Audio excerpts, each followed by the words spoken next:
Hello, everyone. Welcome to the 49th episode of the Ruins of Warsaw.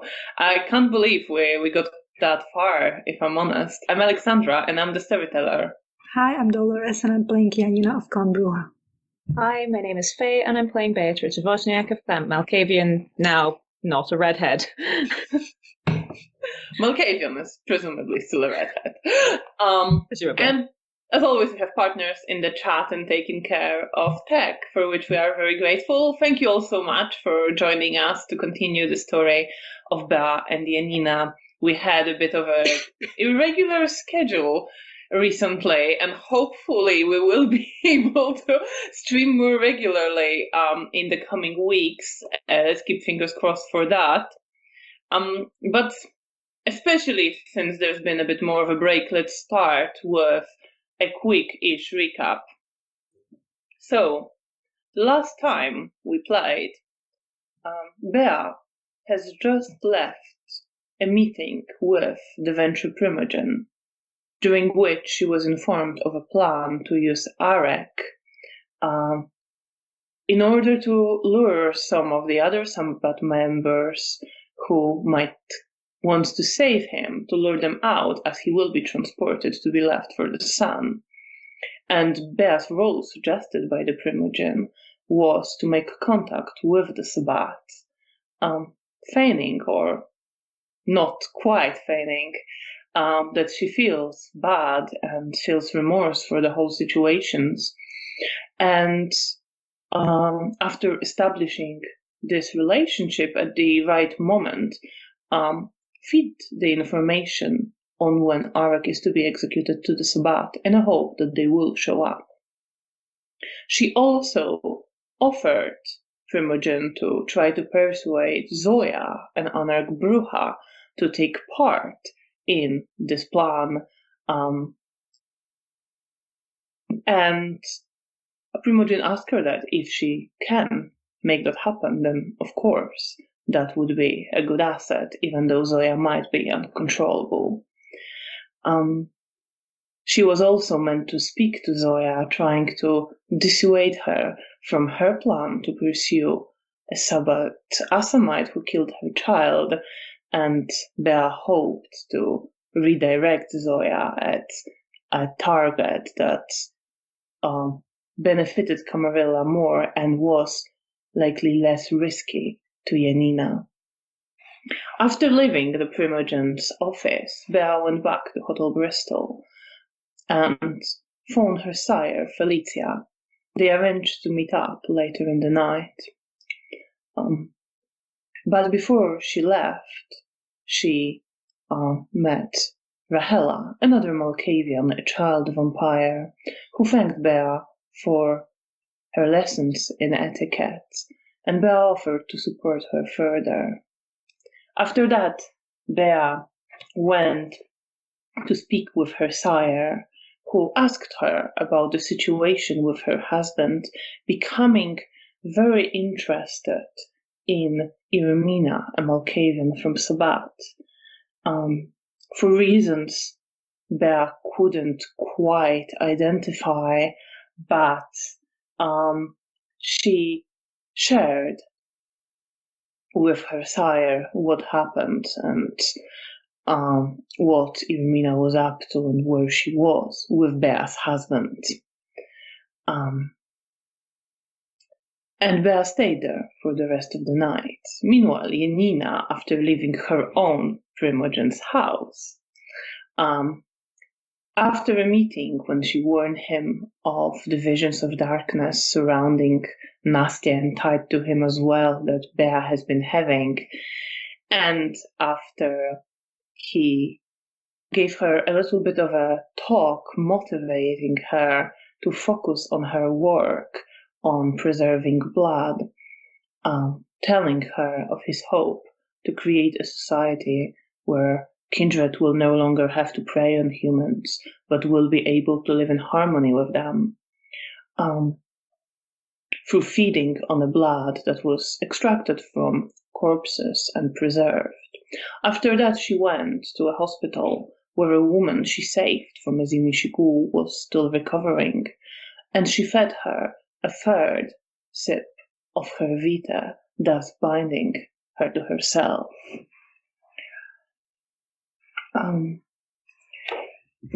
Janina returned to Hotel Bristol, and the two vampires hoped to reunite the next night, but that did not happen, because Bea woke up, plagued by the nightmares that tormented her. She spent most of the night confused and scared, with her sire, who was nearby, comforting her. But she also experienced disturbing visions surrounding her sire Felicia, and not quite understanding what was happening at the time, cried, begging her sire not to abandon her and not to go into the darkness. During that night, Janina spent a little bit of time at the Elysium, where she witnessed a scene in which the sheriff of the city, Lucian Topolsky, walked into the Elysium to grab Toreador Primogen, the primogenitor of his clan, Mikhail Orlov, and angry about something to do with the relationship between his own child and Primogen's child, almost punched him in the face, but controlled himself. After that, Janina left Elysium with her sire Daniel, who, while she wasn't very concerned about what she saw, was much more concerned. Daniel asked a little bit more questions of Janina about Mikhail, but abandoned the topic after she wasn't very interested.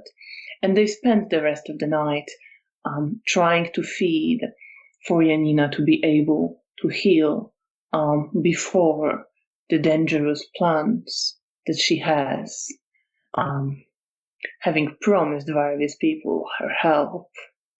But she didn't.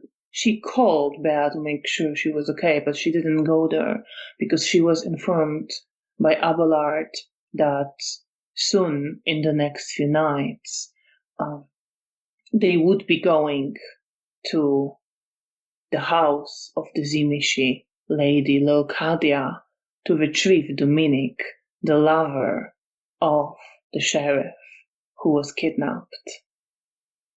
And we ended at both of you falling asleep, Janina in Hotel Bristol, and Bea at your haven with your sire. And we will start with Janina. Janina, you wake up. As always, you see the last signs of light over the city stretch outside the window and the horizon line. The night is falling, and you wake up at the very moment when the night is falling, just as darkness envelops the ruined city. You're in your room at Hotel Bristol. Okay, I will get up, sit on my bed for a moment, think about what happened the night before and about my plans. That I don't remember, did I made any plans with Bea? Like, will she come back to the hotel? You didn't quite, because Bea wasn't necessarily in the most coherent state. Right. And you know she is likely to have very hazy memory. But you had planned to meet up with her last night. Yeah, I will probably go call her to the haven after the time that I know that she is usually up. And beside this, I probably go to the window and look, as usual, as I do, watch people do about their days, and I will probably try to set up plans for myself. I want to be nearby in case Abelard will need me, and other than that, I guess I have no real urgent plans. So I will probably stay near. I will go call Bea, and then I will probably go to check the Elysium to wait for either for Bea or for Abelard. Of course. So you watch people for a bit, waiting for the time when you think Bea will already be up and you will be able to speak to her. There's still snow lying on the street, but it is not snowing right now. It's a very clear night. There is a moon crescent that you see over the city and some stars. Some people looking up at it as they walk, others focused on their lives, just walking past. And you wait some time and then head downstairs to the reception where you can call Bea. You also notice as you wait, not overwhelmingly so, but as you're looking at the people passing by, you can't help thinking of blood that courses through their veins. It's not an overwhelming thought, but it is there occasionally, just flashing. Okay. First I want to call Bea, and then I will go to the Elysium, check if Daniel or someone I could take with me is there. And if not, then I will go hunting myself. All right. Bea.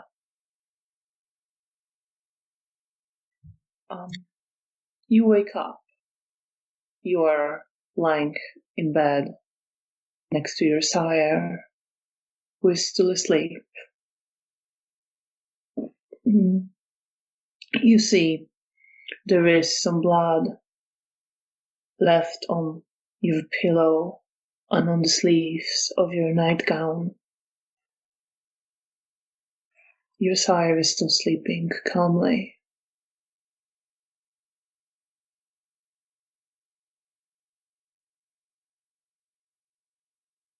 Welcome back. Sorry about that, everyone. This was very unexpected, but hopefully, fingers crossed, that will be the end of our problems with technology. Thank you for staying with us. Sorry about that. Let's just pick up and act as if this hasn't just happened. Bea, you wake up. Your sire is sleeping next to you, and you see there is some blood on your pillow, and you see some on the sleeves of your nightgown as well. Okay. I sit up relatively slowly and take in the wider room, look for a moment at my sleeves and at the pillow. I check my journal but can't find anything that quite feels right in there. So I presume that I had nightmares, whether I can remember them or not. And just start getting ready for the evening. So as you are getting ready, the phone rings in the living room. Okay, I go and answer it. And you hear Janina's voice. Hey. Oh, good evening. Good evening. How are you feeling? I'm all right, thank you. How are you? I'm all right. Are you going back to the hotel tonight? I can do, yes. Yes, I'll just need to wait for Mother to wake up. Of course. I'm glad that you feel better. Okay, thank you. I didn't remember. Oh, I Felicia, I spoke with you yesterday, and also Felicia told me you had nightmares, that you weren't feeling well, but I'm glad to hear that you're feeling better now. Thank you. I will need to Sorry. go hunting, but I might wait for you if you want to. I don't know how long it will take you to get back. It's a bit of a walk. I'm needing to feed myself, so...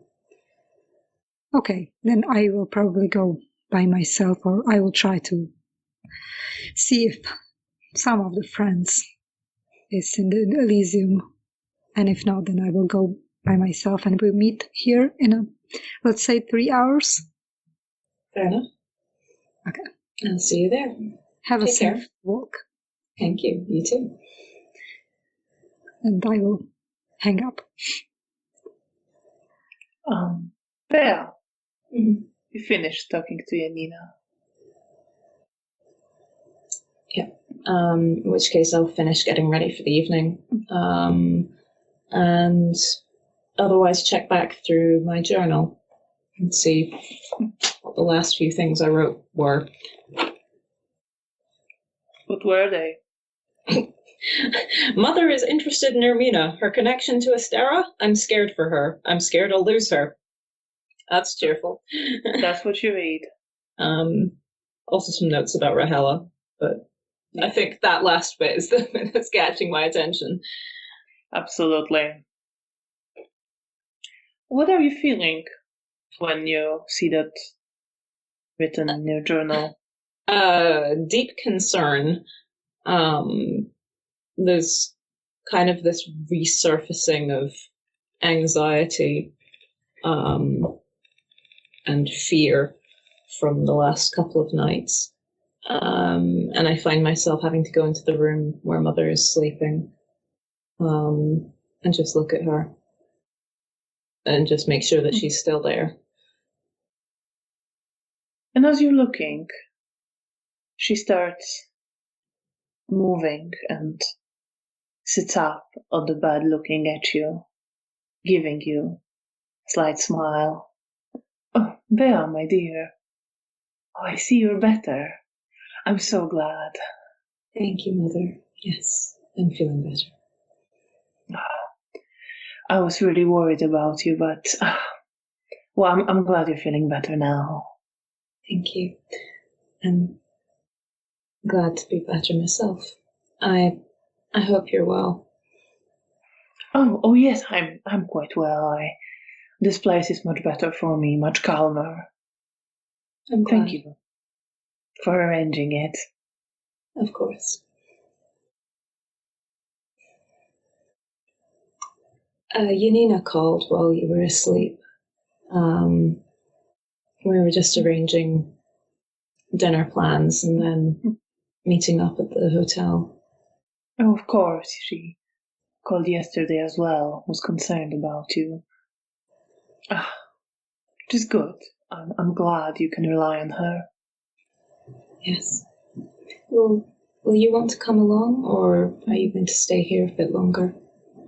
Oh, I think I'll stay here. If you're heading back to the hotel, I'm not quite ready. Of course. But there's something I'd like to do before you leave. Let me just get ready. And she gets up and heads to the bathroom to start getting ready. Okay. Leaving you in the bedroom that you share with her. Is there anything else you'd like to do as you wait for her? No, I'm just a little curious as to what she's meaning, so I'm just sitting and waiting relatively patiently. All right. Meanwhile, Janina, you finished your phone call and you're heading for the Elysium, right? Yes. I want to see if there's I don't know. Nastia's probably not there, but I want to check for Daniel or someone. So you head there, and Nastia is indeed not there, given that you left her with Zygmunt. But I'm always hoping to see her. Well, she will be coming by with Zygmunt. They both confirmed that. But what do you see is Joachim and Magdalena are there together in one of the corners. Mihail isn't here at the moment, but Stefania is there. Rahela is also here talking to Stefania. And you also see a man you recognize as the face that Roman usually wears. Oh. Looking around, and as he sees you, he starts heading in your direction. I'm sure that as soon as I noticed him... Sorry, I was distracted by what Michael's looking at. Yes, then my face lights up with a smile, and I go towards him. Janina. Hey. What a pleasure. It's always a pleasure to see you. Yes, I heard you and Bea couldn't wait to see me and visited me at my magnificent mansion. Yeah, I hope we didn't cause you any trouble. I knew what I was signing up for. I should have known she was going to come up and show interest.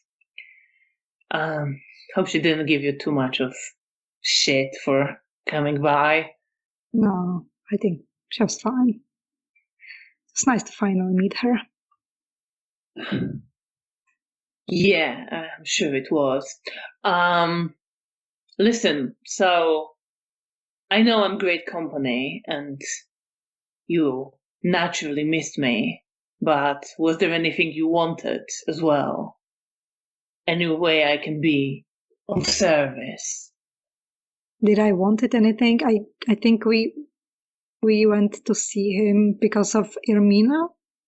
Was it because of that? I don't remember, honestly. I think it was a mixture of I was wanting some help with finding out what was going on with my husband, and also I was hoping to learn some obfuscate from him. Yeah. Okay. So Bea was on me, basically. Okay. I'm the problem. It's me. You just tagged along. Yeah. Well, in that case, I just say, well, Bea wanted to speak to you about some things. I just wanted to see you. And I quickly hug him.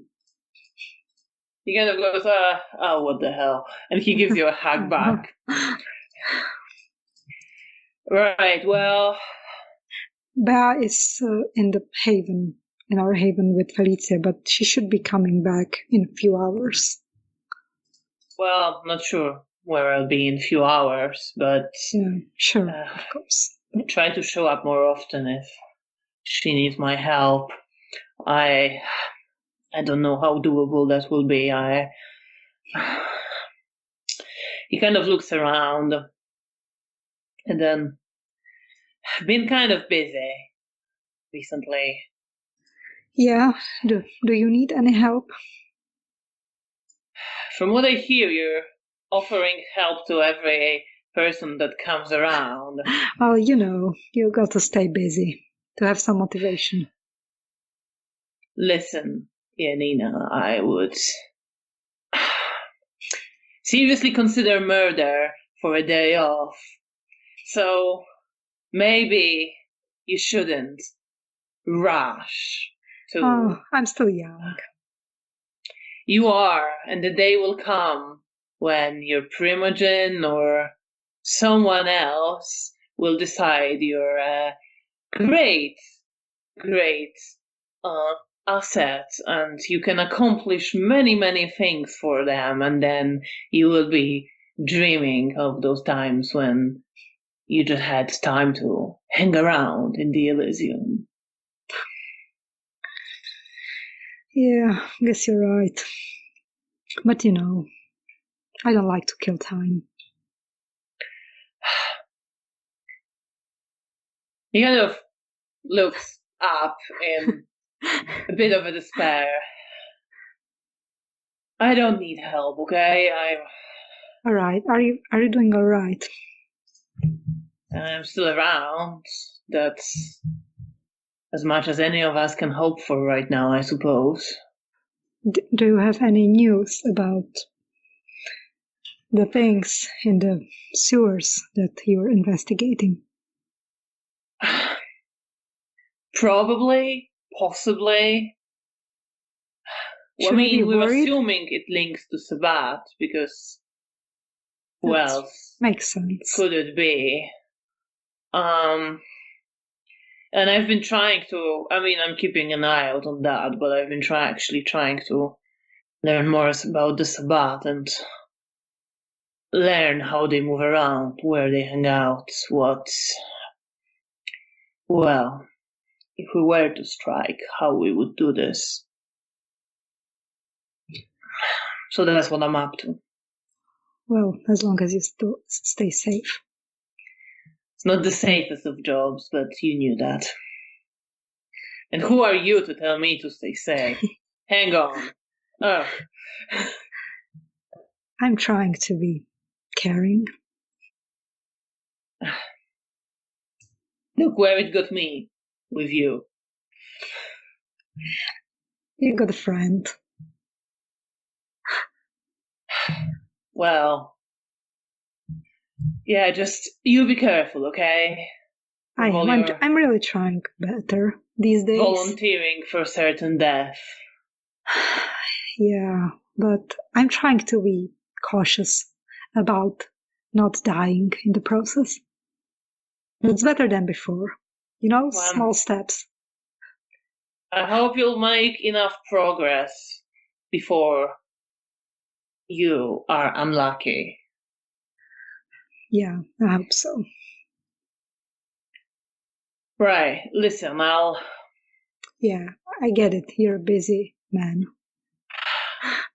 I need to find one of the hounds or something. Of course, none of them is around, so... But I'm glad I saw you. I actually stopped by to, check in with you and let you know. You can still stop by, but I am not at that place most of the time. Yeah, well, I tell Bea that I met you, and hopefully you two will meet and she could ask for help that she needs from you. Well, if I'm still here when she shows up, yeah, I'll be happy to. If not, then we'll figure something out. It's okay. We know you're a busy man. Yeah, well, beauty calls. And he rolls his eyes, but then starts walking towards the other exit from the room when, the various offices are. Yeah, okay. In that case, I will go see myself out of the Elysium the same way that I came and go out trying to feed. All right, then. Meanwhile, Bea. Yes. You wait for your sire to finish getting ready, and when she does, elegantly dressed as always, her long grey hair pinned up in a very neat hairdo, she sits down next to you and looks to you. Bea, my dear, I've been thinking. You're doing many dangerous things right now. Especially with the situation with your husband you told me about, and that Malkavian from Sabat.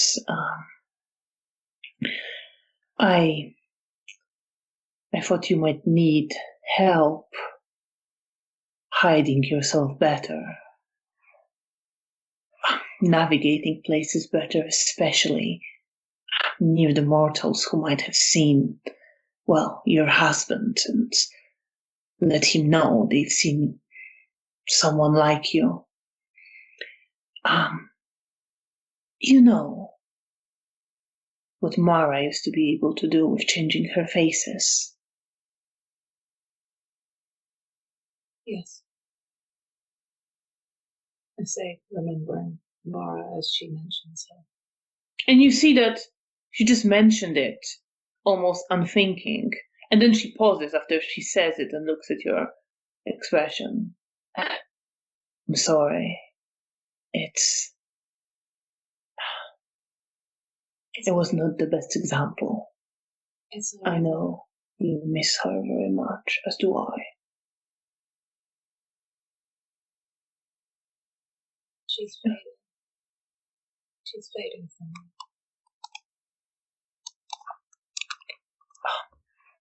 But you have your notes in your journal, don't you?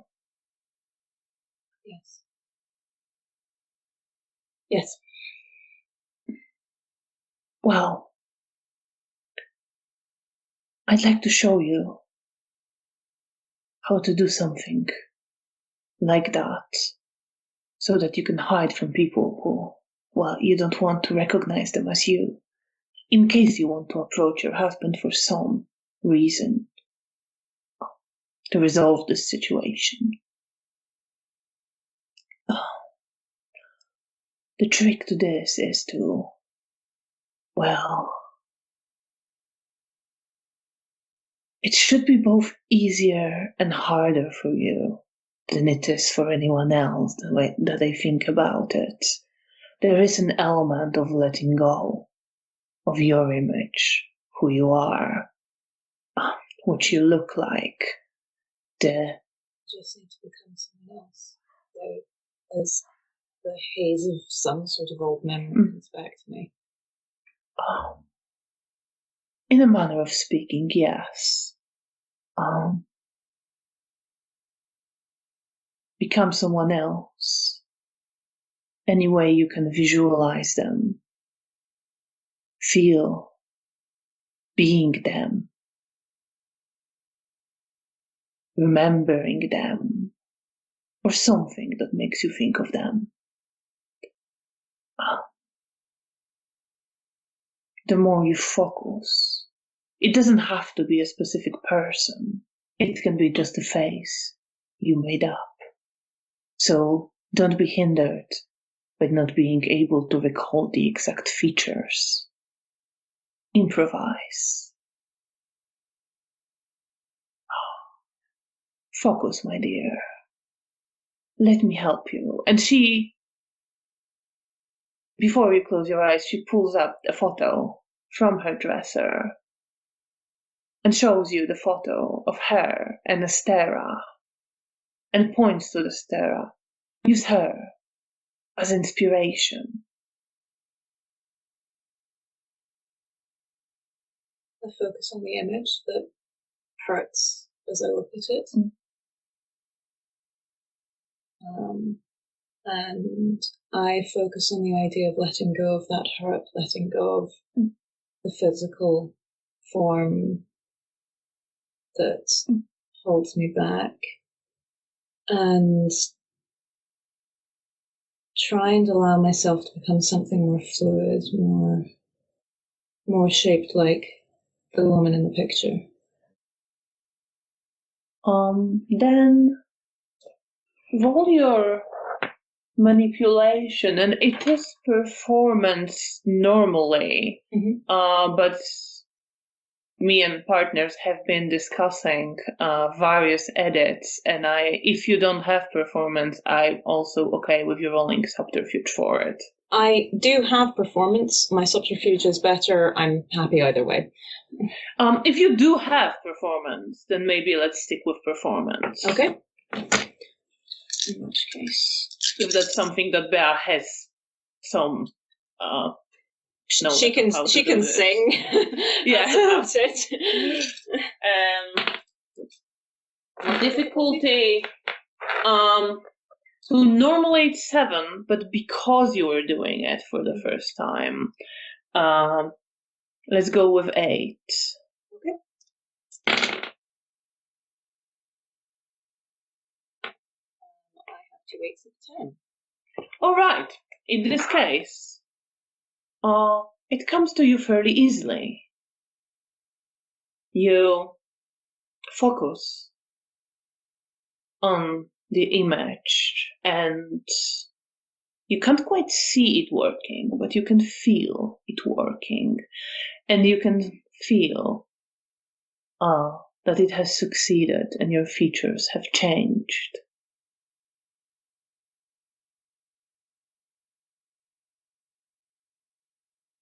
And Felicia is smiling at you.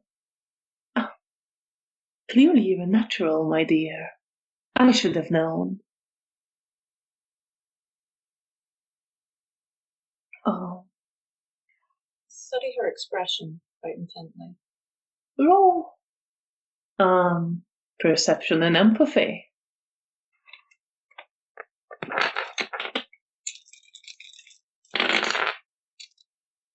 What's my difficulty? Difficulty 6. I'm going to roll for her as well. I have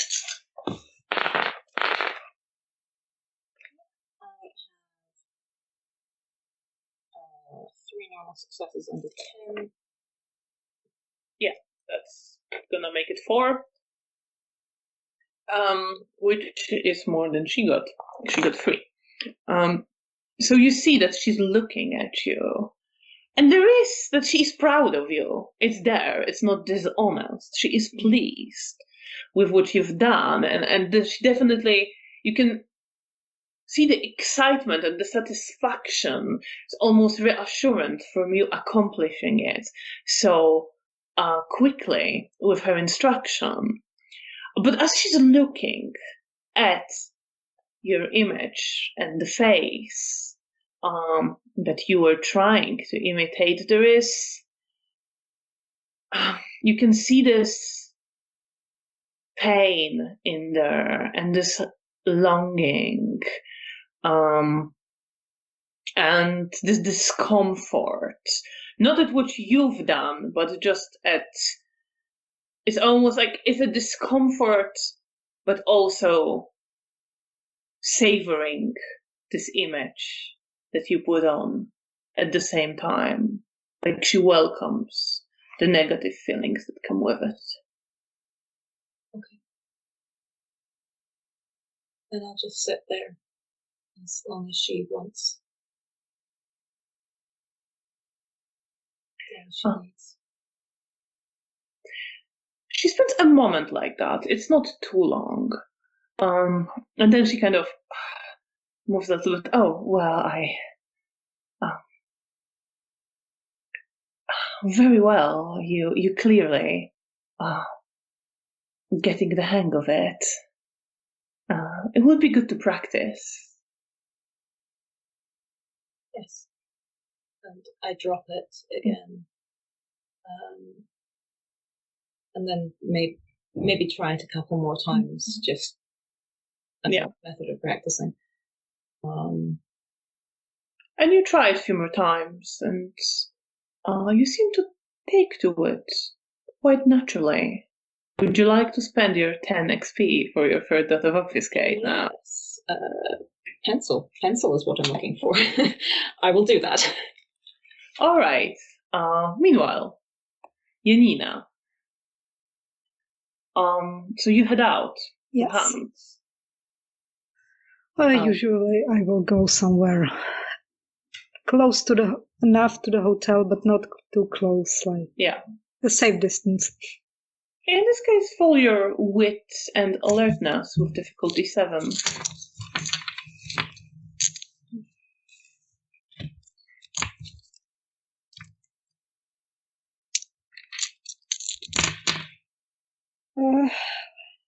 Great successes on 7 and 2 9s. So you walk to one of your usual places further away from the hotel. You know the surroundings pretty well by now. You know various places you can go. You know how to alternate between them. And you position yourself you just walk along one of the streets, waiting for someone to emerge in one of the smaller, less frequented streets, and indeed you see a man wearing a heavy winter coat, walking along, looking fairly tired, but not like exhausted, just normal tiredness after a day. His hands are in his pockets. He's wearing a fur hat, clearly wrapped to hide from the cold. Okay, I will do my usual thing, so I will wait for him to... If he's walking in the opposite direction, then I will let him pass me, and then I turn around and sneak behind him. So you sneak up on him. Roll your dex and stealth, and you can add your celerity to it as well. Okay.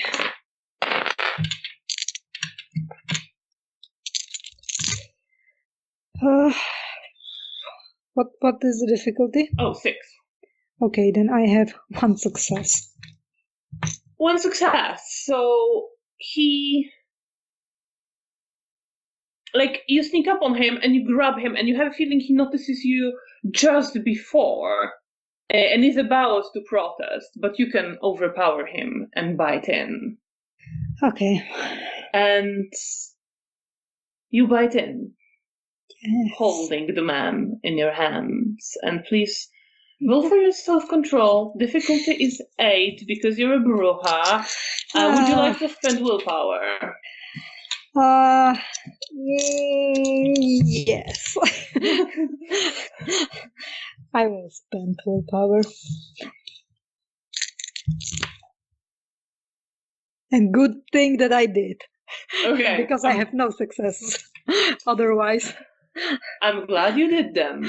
So you start drinking, and something in you is very keen to just keep going. You remember those feelings when you're looking at various people from the window, thinking about blood, and now you finally have it.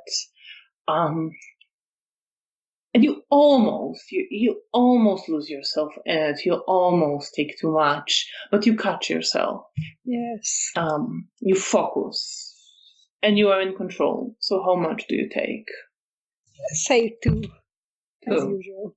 All right. So you feed, you close the wounds, and do you just leave the man there? I will probably just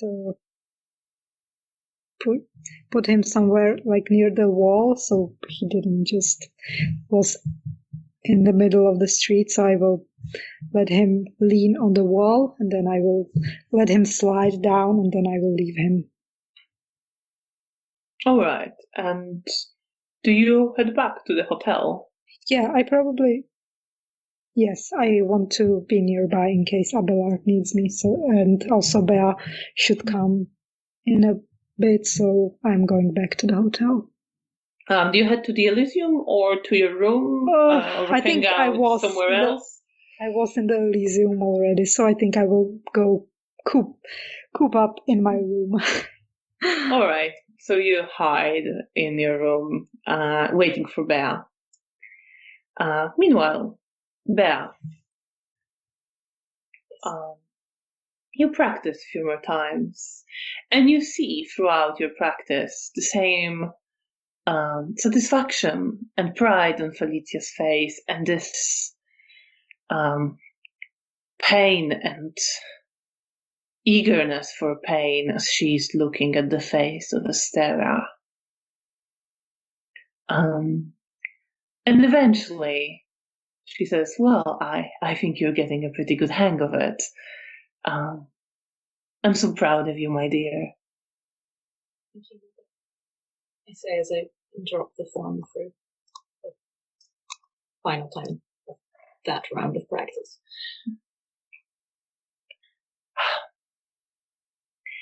Well, I hope you will have some uses. I'm sure you will have uses for that. I should have taught you way sooner. I'm sorry. There was so much going on and so much tragedy and pain. I feel like I've neglected you, and I shouldn't have. I should educate you still, even though you're doing so well on your own. I'd like to roll self-control so that I can take her hand. Difficulty 5.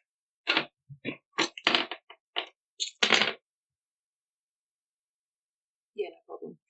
3 successes. So I reach over and take her hands. Learning now.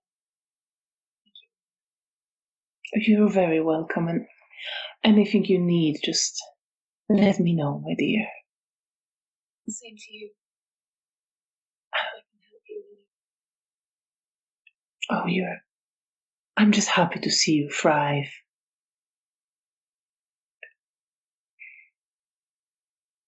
And I'll release her hands.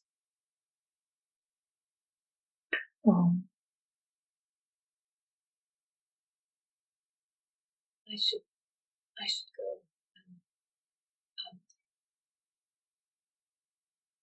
Oh, of course, my dear. Will you be okay? Of course. Just be careful and take care of Janina. Always. You take care of yourself. Oh, of course, my dear. Oh. With that, with some lingering doubts and discomfort, and get ready to leave and head out the building. And where are you headed once you're out? I'm heading in the direction of the hotel. I'm trying to keep an eye out for anyone on their own, by themselves. All right. And what are you thinking about as you're walking to the hotel after this interaction with your sire? I don't know why she wants to hurt, but if Estera's who she needs to see, then I'll willingly be her, as long as she needs me to. But I also don't know whether she actually needs it. And there's that guilt. I can't remember why I'm guilty, but I know it's my fault. And there's the hunger. And you're keeping an eye out, so roll your wits and alertness with difficulty 7.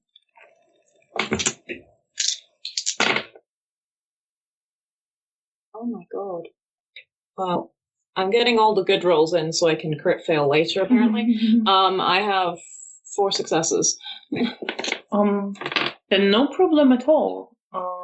You do notice, as you walk towards the hotel, you see someone sitting on a bench even before you get to the Poniatowski Bridge. It's a bit out of the way.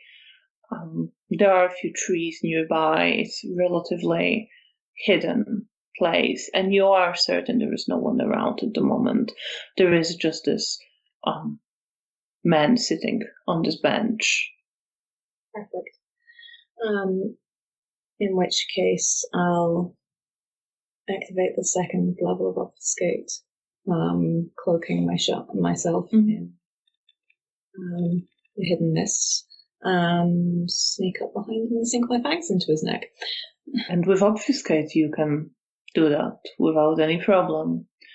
And you also, like Janina, feel the satisfying taste of blood in your mouth. And please also roll your self-control. Your difficulty is 6.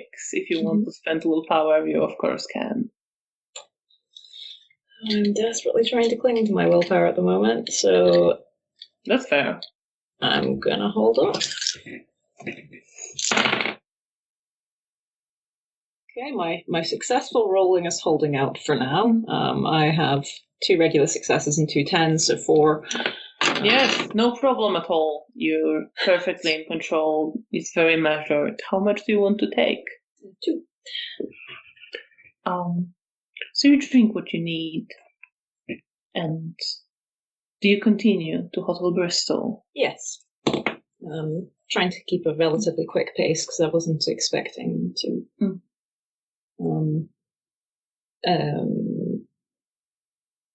I wasn't expecting to do some impromptu learning before I headed over, so I'll be walking fast. Of course. You get there. I mean, it takes you still about 40 minutes or so, but you eventually get there. And are you looking for Janina? Yes. I'll head to the rooms first. Yeah. So you find Janina in her room, and you meet up. Knock, knock. Come in. Hello, I would probably like reading my blood. Oh, your notes for Zygmunt. Yeah, my notes. No, reading her blood, Alex. Sorry. When I see Bea, and just smile and put them aside and get up. Hey. It's good to see you. Can I hug you? 1 minute. Let's find out. It's difficulty 6 or 7 for that. For Janina 6, sorry. Okay, no, that's fine. That is 2 successes after the 1. And I'll hold my arms out. And then I will come up and give her a big hug. I missed you. Glad to see you're okay. I missed you too. Not that I would doubt that you would be managing on your own. How is Felicia doing?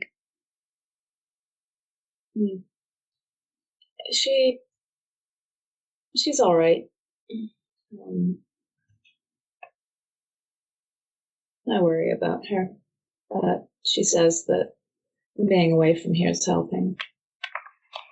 Well, I guess that really must help. I mean, there's so much reminders. Well, I'm glad to hear that she's doing well. Not that you worry about her. Is there any particular reason you worry? Or just general care?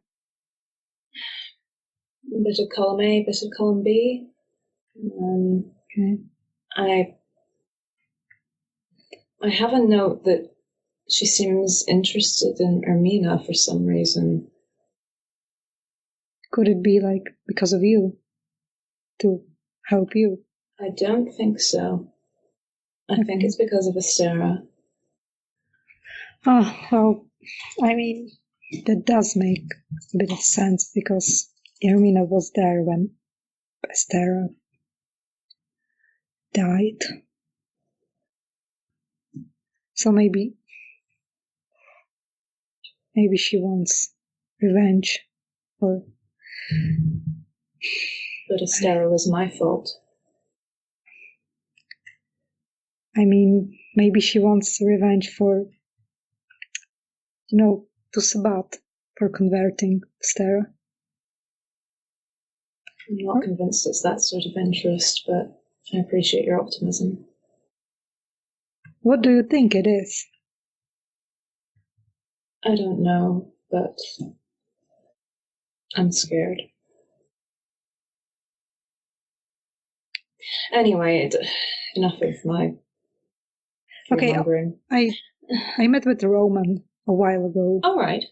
How is he? He says hi, and he says that if you wanted to speak with him, because you probably don't remember, but we went to see him at one of the place that he told us that we can find him. We met with his sire, and I think you wanted to ask him for help with your husband problem.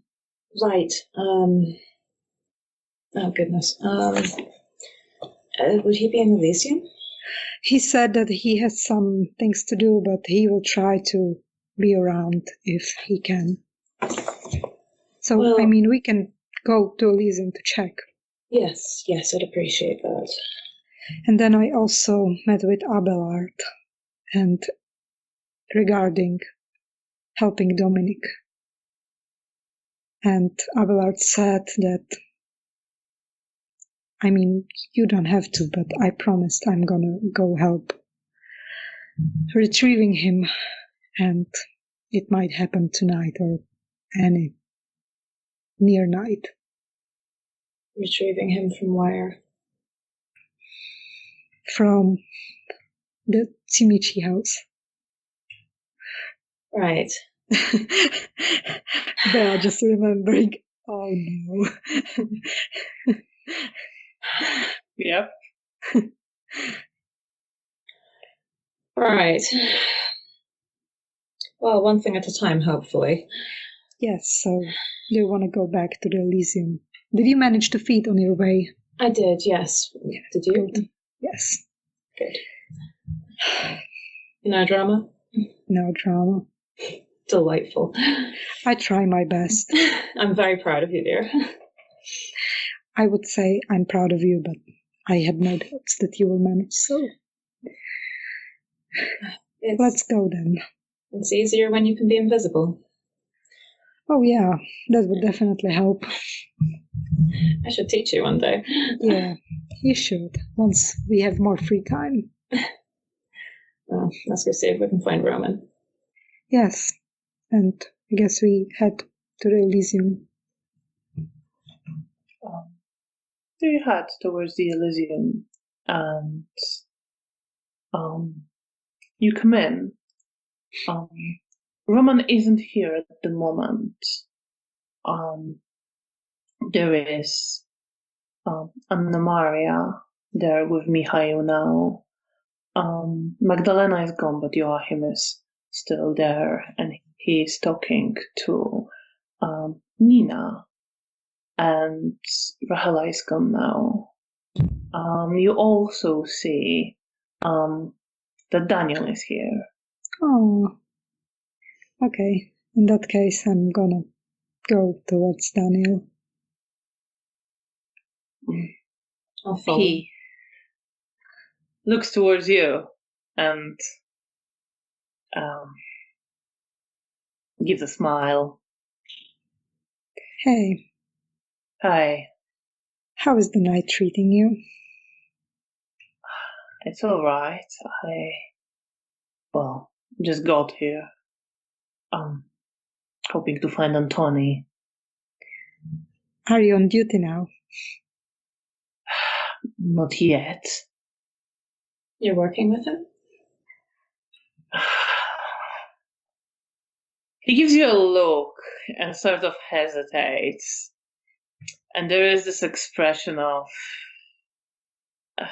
self-doubt and just general cynicism on his face. And then he says, certainly looks like that's where things are headed. You don't have to worry too much. He's a good sort. That's what I told him last time. He just kind of shrugs. He'll do. High praise indeed.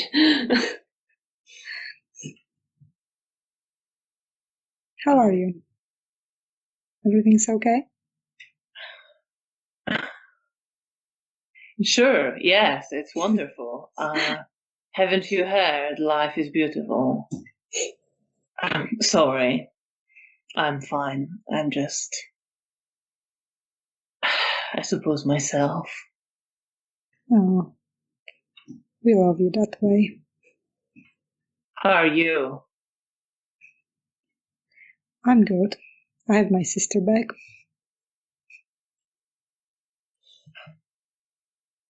Glad to see that. Someone to talk some sense into you on occasion.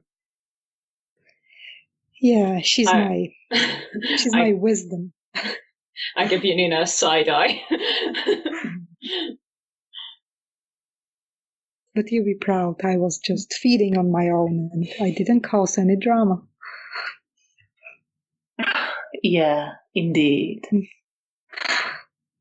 Small steps. At this point, you see that Antony enters and Roman is following him. Yeah, And they re-emerge men. into the Elysium. Yes, all their favorite men are here in the Elysium right now.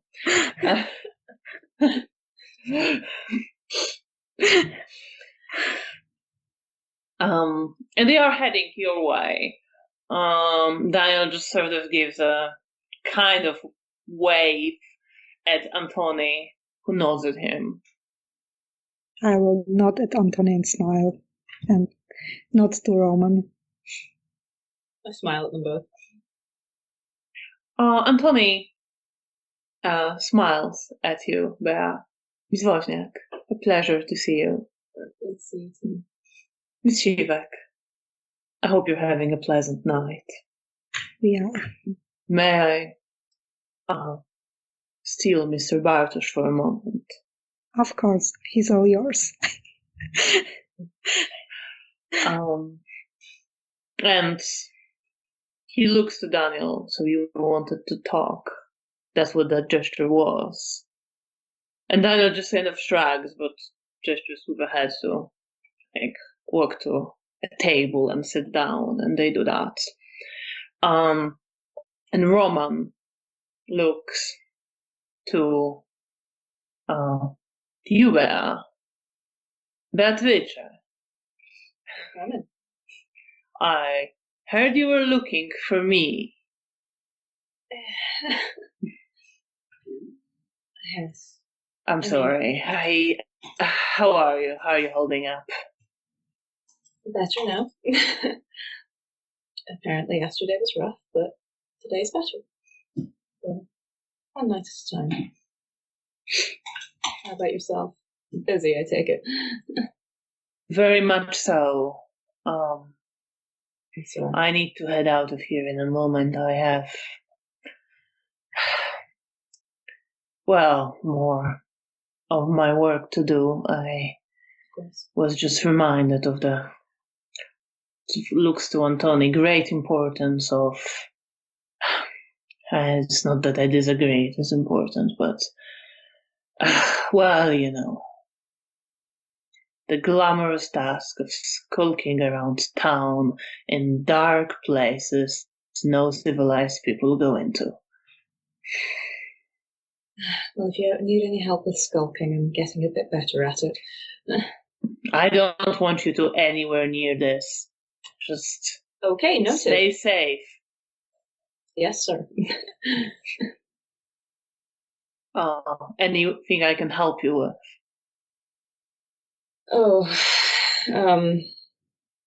I gesture for the door. Not here, if that's all right. That's fine. Thanks. And find a quiet corner. Yeah. And you head out to find a quiet corner. You can easily find a room that isn't being used at the moment. As we're walking, I'm flicking desperately through my notebook to refresh my memory, so I'm not taking up too much of his time. Of course. So I'll probably have asked him to look out for a room whilst I remember what the hell I wanted to say to him. He finds, it's not so much a hotel room as it is a storage room that is not really used at the moment, and he just kind of finds it, not opens the door, it's open, he looks around and he just goes in. I follow him, not even looking up from my notebook. Janina, are you following as well? Unless Bea explicitly invited me, I think I got kind of focused on the task, so I didn't. I would probably just tell them that I leave them, and I will probably go sit somewhere, not in the Elysium, because I don't want to socialize in case someone. So I will probably. You don't want to wait for Daniel. wait outside of the Elysium, like in front of the door. Like I will so just. You're standing outside the door of the Elysium. Nonchalantly. Yeah. Okay. Just like thinking, leaning against a wall. Yeah. Very cool. Very cool, Ruha. All right, so you're doing that. Bea, you walked into the storage room. It takes me to the nicest places. It really does.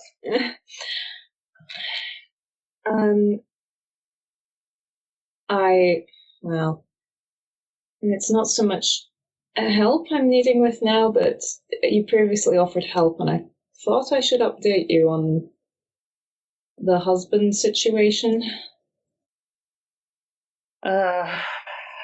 So, has it gone to shit yet? In a different way than I was expecting. That's not reassuring. No, it wasn't intended to be. What was the last that you heard? Your husband was looking for you. Right, okay. Well, I tried asking around to one of my contacts who it sounded as though he'd tried telling people that I was alive, so I was worried that was a masquerade breach. Turned out I needn't have worried because Beatrice Wozniak has already gotten in contact with her husband, which is fascinating. So followed up on that, and wouldn't you know it, Sabat Malkavian is impersonating me. So yeah. Well, fuck. I truly have no other words. Honestly, I don't either, actually.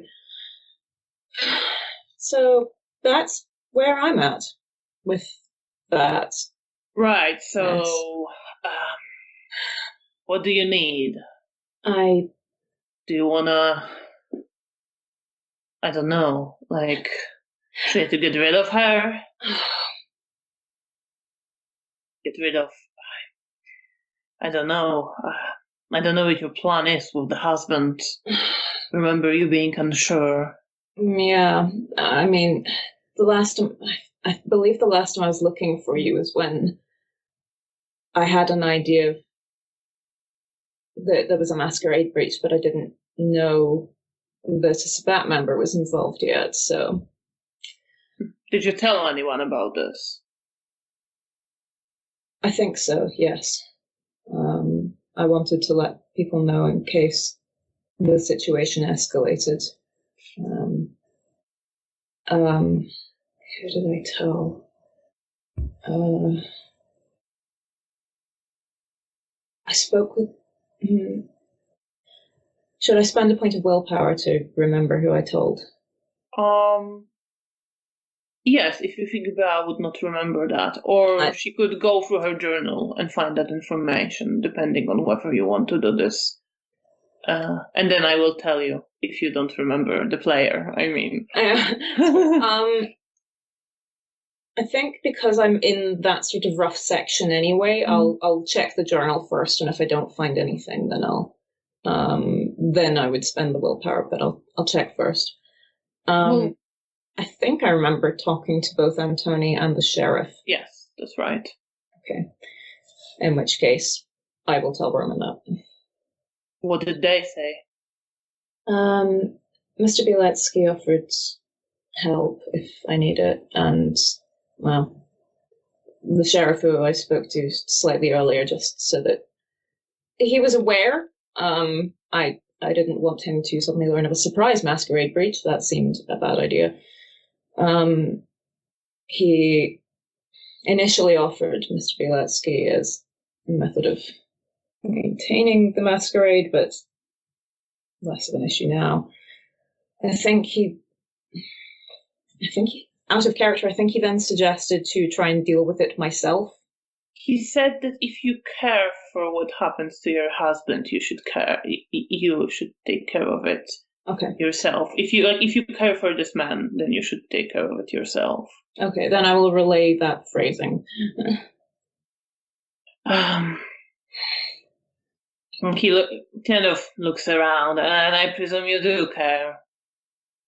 I mean, I don't know him, but I also would rather he not end up with the Sabbat.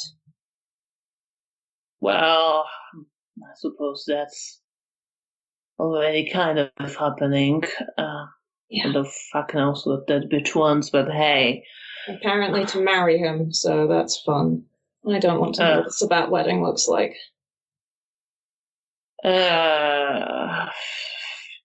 Fuck that.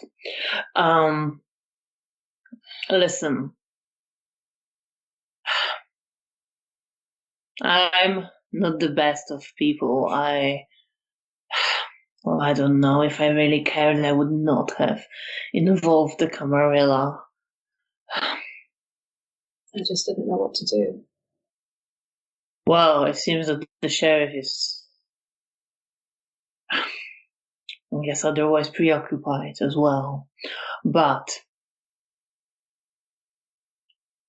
I'm sure if you said you want help, Camarilla will find a way to use known location of a Sabbat member to its benefit. Yes, they're already working on that one. But anyway. Listen, I'd like to give you a solution, but that's all right, Roman. It's bit beyond me. I'm just a lowly Nosferatu, skulking around places nobody wants to go.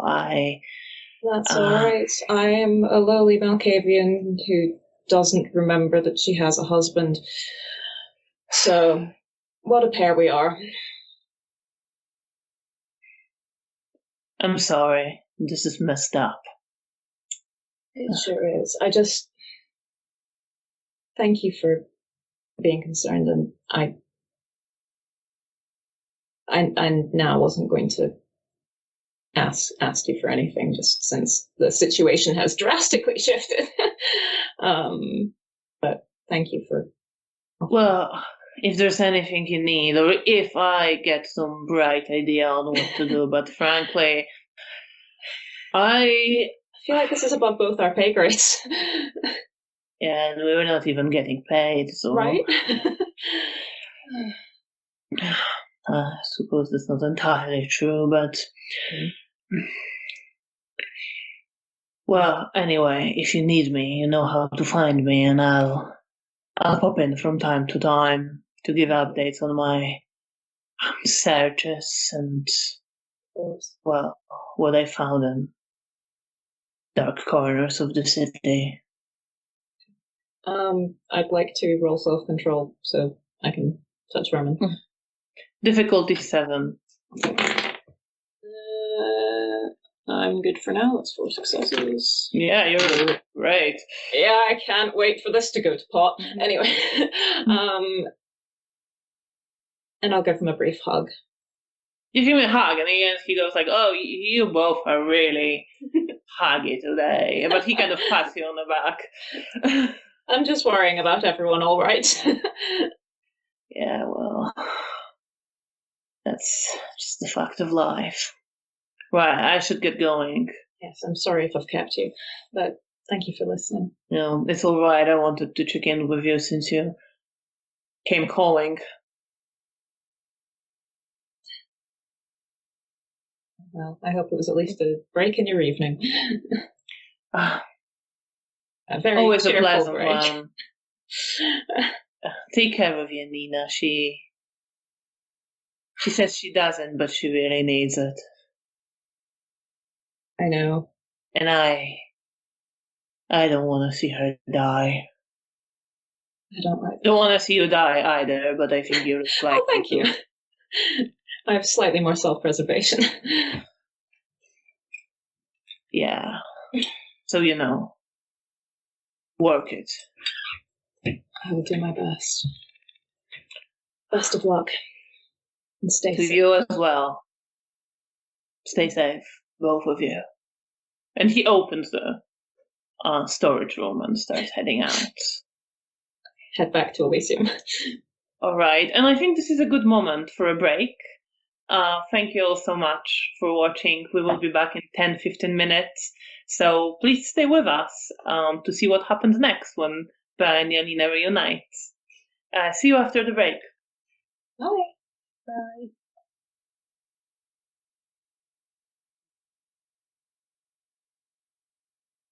And welcome back. Thank you so much for staying with us. And let's continue the story of Janina and Bea in the ruins of Warsaw. Janina, you are hanging out outside the entrance to the Elysium, not quite wanting to be in there with all the kindred, but waiting for Daniel or for Bea to come back. And you see, before Bea gets back, you see the ghoul who usually is at the reception, Mariusz, walk along the corridor and head towards the Elysium. He gives you a glance and slight bow. Roll perception and alert and empathy. What am I saying? Perception and empathy. Okay. That you should roll. Oh, that's not a good difficulty roll, is 6. Nah, I have no success. Then you do not see anything. He goes into the Elysium. And I'm oblivious as ever. Are you looking into the Elysium, or are you just I probably will if I see him like walk in, because that's not happening every time, so I will probably glance nonchalantly into the Elysium. Yeah. So you can lean against the opposite wall and kind of look in, and you see him head towards he kind of stops, looks around, and then he heads straight towards Antoni and Daniel. And you see him talk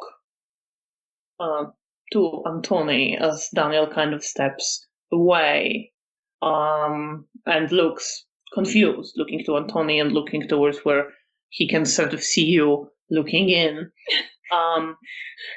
And Antoni nods, says something to March. Are you snooping? Yeah.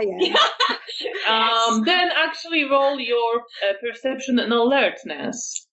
You don't want to go into the Elysium, so I would give you difficulty 8, and your aspect means that you can even do this. Okay. I have 1 success. I have 1 9. So you would have heard. You don't hear exactly. You don't. Like, Mariusz is speaking rather quietly, but you hear Zygmunt's name being mentioned. And you hear, I think, a word Sabbat as well. And then Antoni says, "Oh, thank you. I will take it from here. Where should I go?" And then Mariusz says something, and you don't exactly hear what he's saying. And then Antoni turns. Daniel is kind of starting to head your way, and you see Antoni just walk up to him and lean towards him. And he is saying, there has been an attempted attack on your Primogen. We need to go. And Daniel kind of stops for a moment, and then nods his head, and then he looks to you. And he leans towards Antoni and asks something. And Antoni says, "Yes, as far as I'm aware." And he looks to you as well, again, Daniel, and they both kind of are looking towards you, and Daniel asks, should we tell Janina? I think at this point I'm not even hiding that I'm snooping, and my face is like shocked.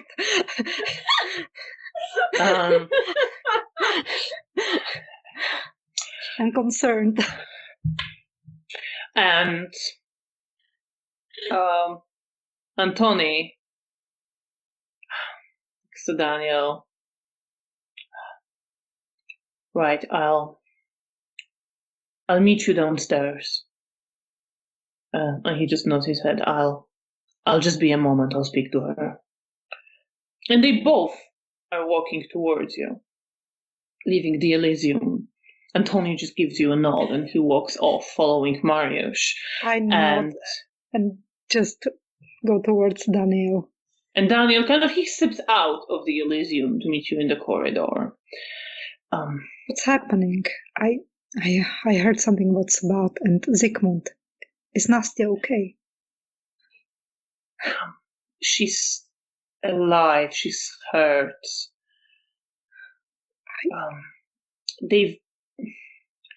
From what I was told, they got attacked on their way here. Me and they were fine. They fought them off, whoever that was. Well, the Sabbat. We didn't have many details. Antoni is going to head there. I'm going with him. I think Nastya was coming with Zygmunt to be here, but they got intercepted on the way. Is she here? No, they found a phone nearby at some school. We're heading there. We'll see what condition they're in, see what happened. Can I go along? Of course. Okay, I just need to talk to Bea. Around this time, Bea, you are coming down the corridor. And as soon as I see her approach, I will just run to her and quickly tell her about what happened and that I have to go see Nastya. Of course, I mean, if you don't have anything else. I didn't think so. I say, looking at her with an expression of, if I do, I don't remember. And let's go. And I'm visibly nervous because I know Nastya's alive, but I worry. Michael, Could I roll to put a hand on Janina's shoulder? Yes, of course. Actually, didn't you roll super well previously? I think you're right. So it's fine. Then it will still. Yeah. Ow! Oh no! Oh no! Dolores is getting attacked right now. Forget Zygmunt. Blood's being drawn on camera. Just like sitting here, minding my own business. This little monster. He heard of a Sabbat attack and decided to demonstrate. Yeah. I will be bleeding. Oh no! Oh no! It's okay. okay. You need a plaster or anything? It's small, but I'm under attack, so I have to be prepared. On your guard. All right. I have to hide my fingers. Then defend yourself well.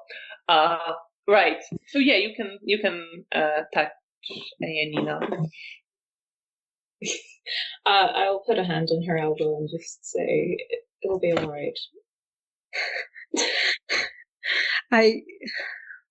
Thank you. I will probably hold and squeeze Bea's hand. Oh dear. Oh my god. I'm sitting here. I'm not even like moving. It's so unfair. He's a monster. I'm sorry. He keeps. No, don't worry. It's not your fault. I'm trying not to like pay him attention, but when he's hurting me, I don't. No. It's hard to ignore. Yeah, I get that. Hours of entertainment, folks. Yes. We have cat content as well as vampires. Right. So, do you head down the stairs with Daniel? Yes. You see that Daniel is walking kind of ahead, looking to you, Janina, with concern. He kind of just gestures Bea to come along. He doesn't say anything. Okay. He doesn't question it at all. That's fair. We're basically glued at the hip. And you get That's the brain. To the reception where Antoni is again speaking with Mariusz. But as you walk down the stairs, he turns to you. He's wearing his coat now. You see that as he is walking, there is, especially Bea, it might be vaguely familiar, there is this, that he still avoids putting too much weight on one side of his body. Like the pain is still not fully gone and he's not fully healed yet. But he's not really paying much attention to it now, it seems. He looks to you, Bea, as you come downstairs with Janina and Daniel. Ms. Woźniak, are you joining us as well? If there's room for one more. Of course. And he leads you out of the hotel and to a car where he opens the door for you and lets you, Bea, sit next to him at the front, and then Janina and Daniel, you can get in the back, and he drives. And on the way, he says, all right, so for all of you, all I know is that the Primogen,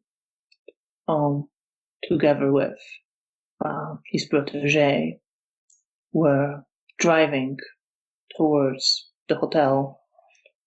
They got attacked near Łazienki Park and managed to fight off the attackers. They're both hurt, Nastya more seriously, and they took shelter at the moment at the school nearby, the Stefan Batory High School. We're going there to pick them up, see what condition they're in. I might wish to head to the scene where it happened afterwards. Ms. Woźniak, if you'd like to accompany me, I'm sure your talents could be of use. Of course.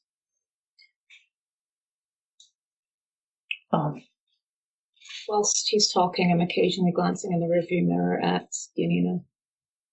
Keeping an eye on her. Janina. Nervous. What's running through your head now? I'm scared for Nastya, and I feel guilty for leaving her alone. Like, I know she wasn't alone. I left her in Primogen's hand, but still there is like the feeling that I should have been with her and should have protected her, and I just want to see her and to embrace her. And it's not a very long drive to the Stefan Batory High School. You arrive quite soon at a building that Janina, you would recognize most likely, because in the early days of the war, the school got turned into field hospital, and you probably visited it a few times when you were beginning your training as a nurse, volunteering to help out. It is a nice building with tall windows and triangular ornaments over each window.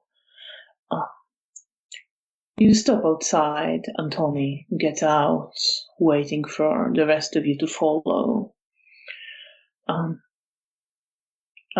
Just as I was told to go to the main entrance that should be open, and then head towards the headmaster's office. They will be there. Okay. While he's talking, I'd like to look around and see if we're being observed by anybody using Obfuscate. Roll perception and awareness. Difficulty 7. I've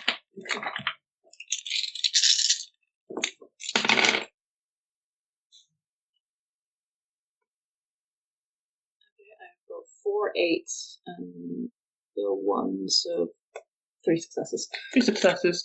You're pretty certain there's no one around observing you here. I don't think anyone's here and hidden. We don't want. Antony acknowledges by nodding his head and walks forward. Janina Daniel comes up to you and he just wraps his arm around you in this comforting hug as he's walking with you. I will squeeze him back in a hug and walk. He leans closer, just says, "She's hurt, but she's going to be all right. We heal well." I know, I just worry. He just pulls you closer and hugs you a bit tighter. He's such dad. But he is your sire. Matthew gets dad vibes. And you step inside into the school. You walk up the staircase. There's white staircase leading up, and then there is a wooden heavy door to the headmaster's office, which is currently part open. And as you are approaching, you see men you do not recognize gesture towards you, showing you to come inside.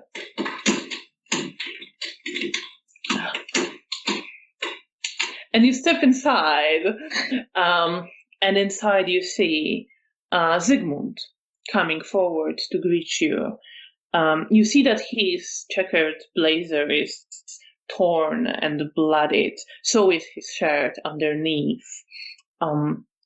He cleaned himself as much as he could, but there is still a little bit of blood that you can see on parts of his skin, and in his facial hair especially.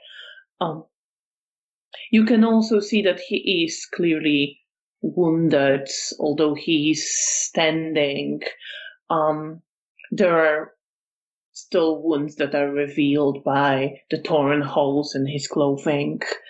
You also see that his hair is wet, as if he just washed most of it not long ago and it hasn't dried yet. He's also holding a pair of scissors and kind of swirling them around his finger absent-mindedly, catching it as you come in and putting it into his pocket. Mr. Bielecki and Janina Daniel. Miss Wozniak, good to see some friendly faces. I probably search Nastya around the room. He sees that and she's right there. She's resting. She will be fine, he says, kind of looking to you. Can I go see her? Of course, she's conscious. She's just... Well, we survived and that's important. She's going to recover. As soon as and then he kind of gestures to and you. I will just run towards the room where Nastya should be. I will glance and nod at the Primogen, but I will follow quite closely after Janina, because the last thing I want is frenzying Bruja. So you follow after Janina, and you hear Zygmunt starting to explain. We got attacked by the young La Sombra and Zimishi. And he starts recounting what has happened. I don't know how close attention I'm assuming Janina not at all. No, Janina probably doesn't. I'm trying to keep an ear out, but it's very much a split attention because I'm still focused on Janina's expression, so I don't know how many details I'll pick up. Roll your perception and alertness. Difficulty 7. Okay. No, that's 20 bucks. Alertness isn't that good. Difficulty 7. 3 successes. And you pick up quite a lot. You hear Zygmunt recount that they were just sort of towards the closer into Hotel Bristol of the park, driving in between the trees in a more shaded area, taking the road that he took many times before when they were attacked by La Sombra and Zimishi. He describes them as both clearly young. Who killed his driver, caused the car to crash, and he says that he fought them off with Nastia's help. He seems to not be, as he speaks, overly concerned as such. He's more concerned, seems that when he sort of mentions Nastia. Yeah. But other than that, he's like, I fought them off. Yeah. It's a Tuesday. He says it would be good to go examine the place, make sure everything is cleaned up as it should be. There's also a fellow there who needs an explanation on what happened exactly that he will remember, he says to Antoni. To which Antoni just nods his head and reassures him that they will head there once they secure this place and drive him and Nastia to safety. Meanwhile, Janina, you come up to Nastia, who's lying on the floor right now. She turns her head towards you. She already did as you were coming towards her, clearly having heard you. She gives a very faint smile. But as you come closer, you see that her clothing is soaked in blood, especially around her chest. And as you lean over her, you see a deep mangled wound in her chest where her heart is. And you see it open and deep all the way to her heart, with flesh twisted, pushed out of the way, squeezed and torn. Well, not quite torn, but forced out of the way. I will drop to my knees next to her and stroke her hair. I'm glad that you survived. Sorry I wasn't there to help. She smiles at you. I love you, but I'm not sure how much you could have done. I got taken out pretty quickly. I will give her my jacket and just cover her chest with the wound, just to make her feel better, I guess. She kind of almost protests, you get it all covered in blood, but then she just lets you do it. I will cover her and I will stroke her hair and kiss her on her forehead. You're gonna be okay. We'll heal you. She nods her head. You're safe now. I hope so. How are you feeling, Janina? As you see this wound, especially? You do remember Mara when she died, when Azimishi reached into her chest towards her heart in a similar manner. Yeah, I think there is like a lot of pain and fear for her life because I just don't want to lose her, and it hurts me to see her in pain. And I just can't imagine losing another person that I love. And also in a similar way. And I just try to concentrate on the fact that she's still here and that I'm with her and that for a moment we are safe. She's trying to smile at you, but you can see she is very tired. You don't have to force a smile. Just relax, okay? We will take care of you. We'll take you back to the hotel. And I will nurse you back to health. I'm happy to see you. I'm glad that I could hear this in time and could tag along. I'm glad you're here. I worry so much. I don't want to leave you ever again. And I will gently pull her into a small hug, just like very gently. She you can see pain on her face, but she still hugs you. She still forces it. If I see that she's like in pain, I will just put her back. She doesn't. She pulls you closer. Through the and pain. I will just hold her in my arms. And should I tell Zygmunt you'll be moving in at his place as well? Yeah, I guess that's happening. I'm sure he won't mind.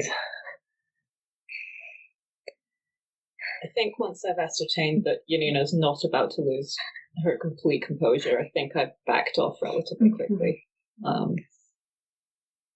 So you back off. Yeah.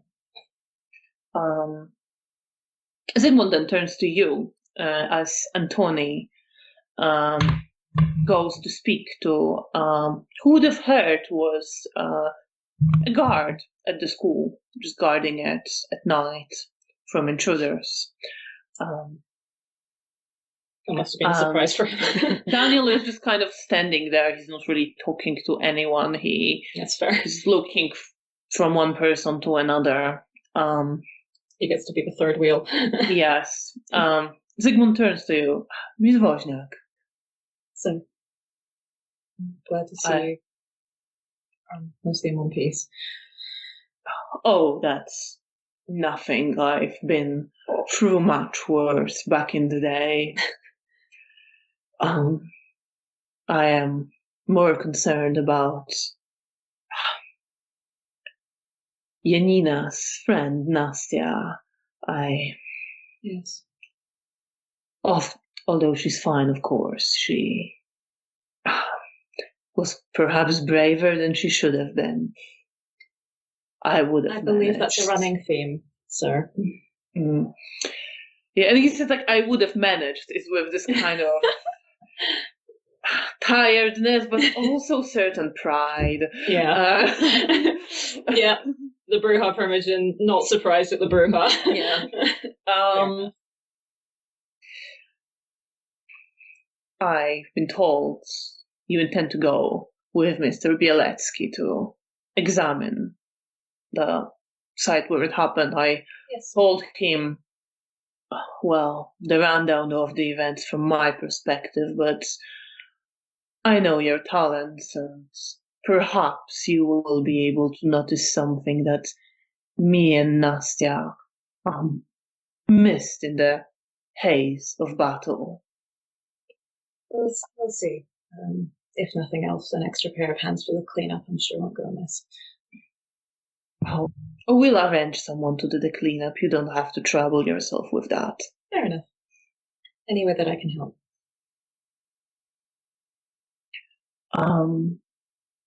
Excuse me for a moment. I'll have to make sure. My two protégés are all right. Of course. And he starts heading towards Janina and Nastya. He doesn't come up too close, but says, "I don't mean to interrupt, but we will be leaving this place Of shortly." course. I will pick up Nastya in my arms. Yeah, you can actually do this. You have 4 buttons. She's buff. You don't have any penalties now, right? I have -1 penalty. You still have -1. Didn't Yeah. you heal 1 aggravate last time? Yes, but I'm still at -1. What damage do you have then? I thought you only had 1. I'm at hurt. Okay. So do you have 1 aggravated and 1 standard? Yes. Yeah. Okay, alright. That makes sense. Just to make sure then, roll your potent strength and athletics. Difficulty Janina. 6. Okay. Janina and her infinite damage. Yeah, that's almost like a tattoo, permanent. What did you say, Dex? No, strength. Oh, Potent. strength, sorry. Athletics. Yes. Okay. All right, -1. Wait a minute, I have to. What is the difficulty? I have to 6. Okay, so I will first count the successes. Okay, I have 4 successes, but 2 ones, so 2 That's fine. successes. 2 successes, that's enough. You pick up Nastya. She again kind of moves in pain as you pick her up. It's not quite as effortless as you might have wanted it to be. You feel some pain in your side when you're wounded as you pick her up, but you pick her up and you're holding her. And I will go towards where Zygmunt's standing, but I guess we're leaving. Yeah. So Zygmunt says, me and Nastya will take the car, of course, and drive back to my place, taking a different route, of course. Do you wish to accompany us? Yes, of course. I want to, and I guess I'm not sure if Daniel is also coming with us. I believe he's heading with Miss Wozniak and Mr. Bielecki to the place where it happened. Yeah, they might need him. Of course, then I will stay with you. I don't want to leave her alone. You're very welcome. You can also stay as long as you want to. Yes, I will travel between hotel and your place. Let's hope you have more luck than we did. But I'm sure you will. Yes, but first I want to make sure that Nastya's back at 100% safety. Nastya just kind of shakes her head, but doesn't say anything. I just kiss her on the forehead and... I roll for perception and empathy, actually, if you see what Zygmunt is thinking. Reunite. Well, I'm not rolling well because I have no success. I'm sorry, I'm distracted. All the rolls. You have no idea what he's thinking. But he just smiles and gestures for you to come along. I will just nod to Daniel when I see him. And Daniel is also heading out. Antoni comes back. Just as this conversation is happening, Antoni comes back and says to Yuba and to Daniel, all right, we'll walk there. It's not far from here. and then the Primogen will send a car back to us with a driver.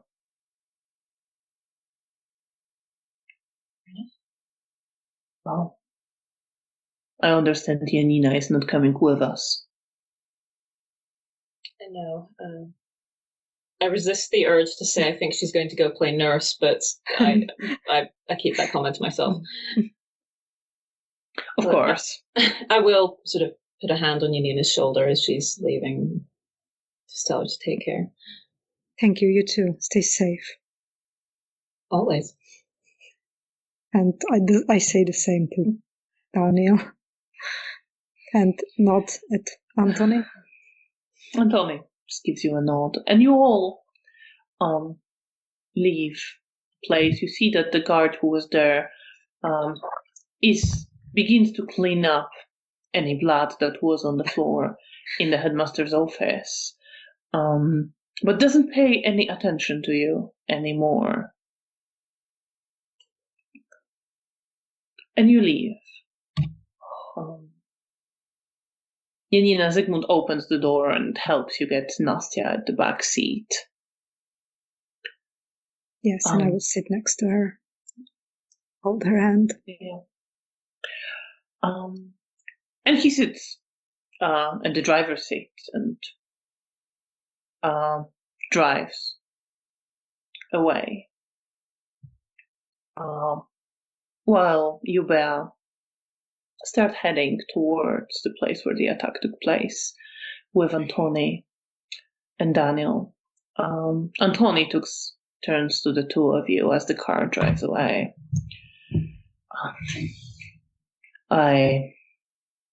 I don't expect you to do very much at the place. I want to have a look at it. We will send somebody to clean up what needs to be cleaned up and pass the rest off as an accident, most likely. Miss Wozniak, whatever you can tell us will of course be of value, and whatever else we might notice. Of course. He turns to Daniel. Oh, sorry. And I'll keep an eye out whilst we're on our way. Of course. And he turns to Daniel. You do the same, and I'll of course do the same. And you start walking. Mm-hmm. It is rather empty area of the city here. There are few houses, but as you start moving even more, it's not quite Łazienki Park, but a park near it that is linked to it. It becomes much darker area with trees on both sides. Bea, what are you thinking about now? How are you feeling? What's running through your head? I think I'm growing a bit anxious, but also focused. There's a task, there's something I can do to be helpful, so that's kind of where my head's at, but also this area of town feels, it's like the echo of unsafe. I mean, obviously someone got attacked here recently, but yeah. Bad memories from nearby.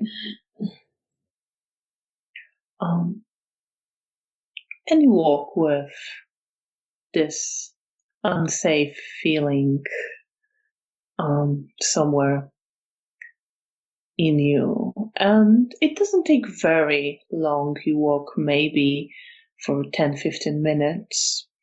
You have to check way a few times. None of you know exactly where you're going. Good news, I have a map. No, I mean where exactly the attack was. Right. My bad. Yeah, more than that you don't know the city. Antoni seems to know the place pretty well. Okay. But just needs to kind of check few locations. And eventually, you do see the place where the attack happened, where you see a car that is now mostly burned. The fire is has gone out by now. But you see that it's just this burnt frame of a car, and the car before that would have crashed into a tree that is also partially burned, but the fire has gone out now. You see that one of the back doors of the car has been torn off, and it is lying nearby, covered in blood. You see body of the driver near open front door, where he crawled out, but is lying dead in melted snow and dirt. The snow is melted around the car and the tree. You smell blood as you come up. You're not hungry right now, right? Not anymore. Not anymore.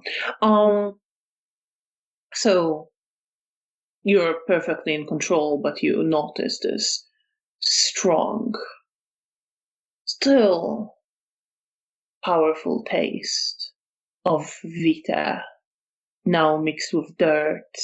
And you see further away, where the snow has not melted, there are splatters of blood in a few places, and one huge pool of blood in a different place near another tree.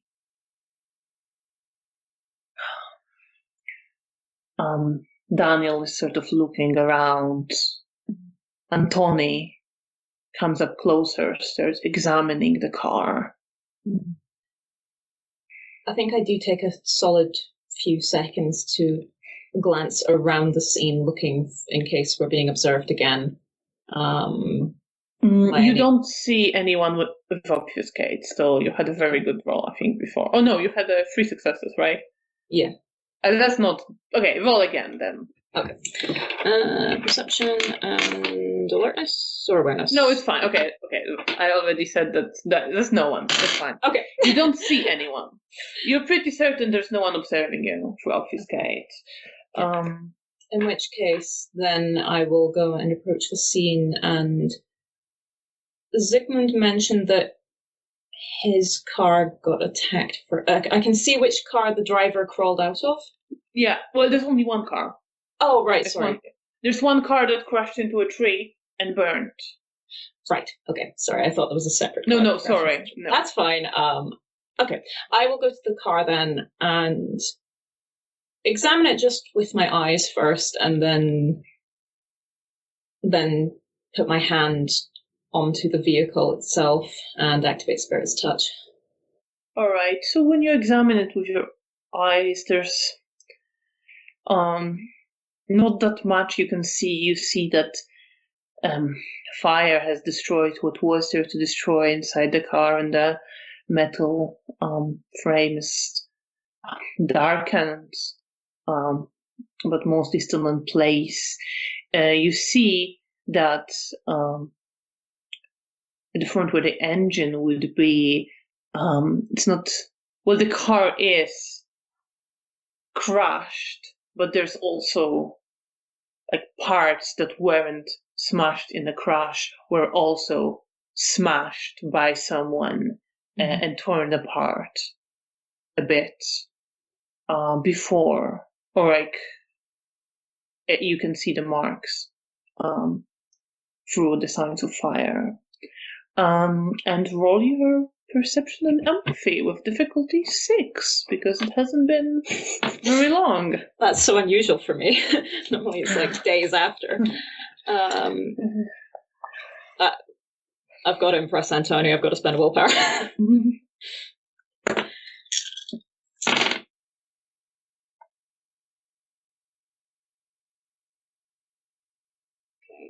have 4 successes, but one of them is a 10.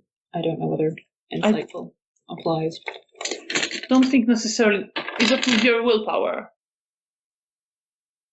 I just put the dice away. I think so. Okay. Sorry. All right. Okay. My mind is 4 blank. successes. No, that's either way. That's a good roll.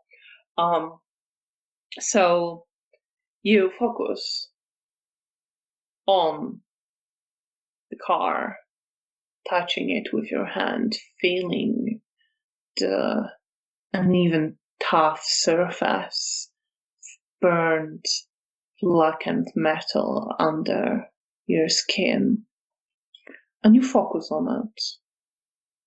And you focus on what happened. And you feel the crash.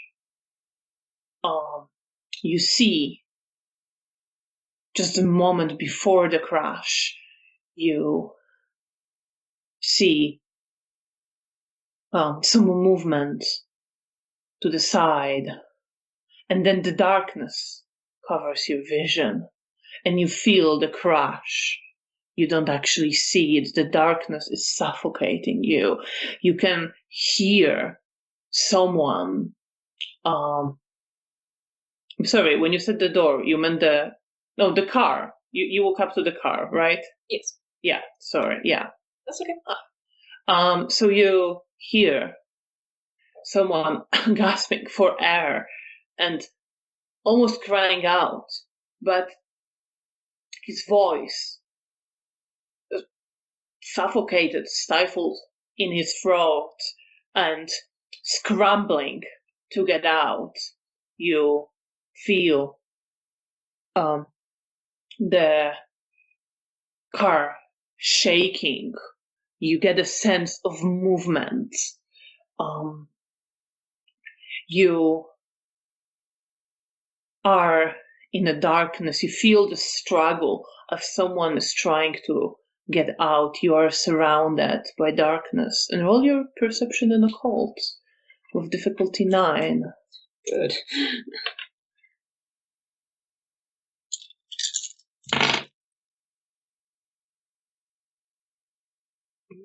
Ooh, no.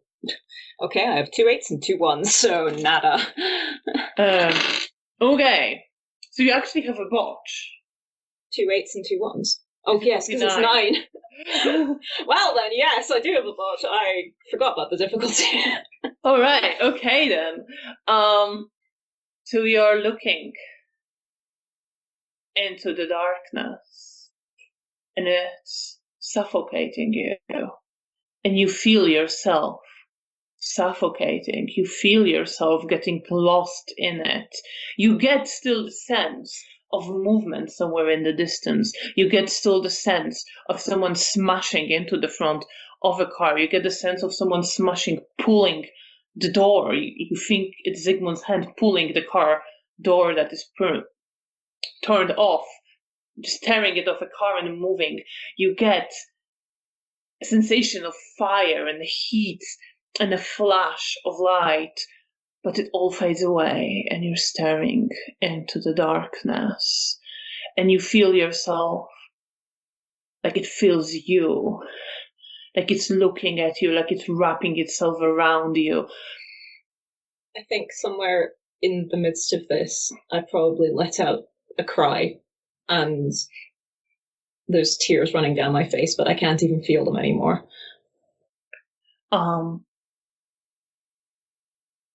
You feel someone's hands around you, pulling you away, but you're still surrounded by this darkness. Roll your perception and alertness with difficulty 9 as well. Good. I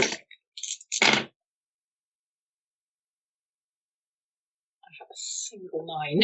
Have a single 9. So through all the sensations, you hear voice, a friendly voice. Beatrice, what's going on? The darkness. It's suffocating. I can't see.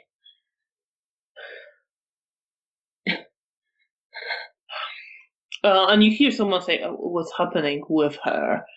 And someone responds, I don't know, just have a look around, see what you can find out. And then focus back on you. Bea, listen to me. Focus on my voice. Whatever you saw, it's gone now. It's in the past. It's not here anymore. Calm down. You're safe. You're not on your own here. And whoever was here, whoever did this is not here. I think during this I'm gripping the hand or wherever I can feel a person. I'm sort of not quite clinging to them, but I guess I'm clinging to them. But I'm listening to the voice and very focused on it. And gradually, the darkness will feel less oppressive,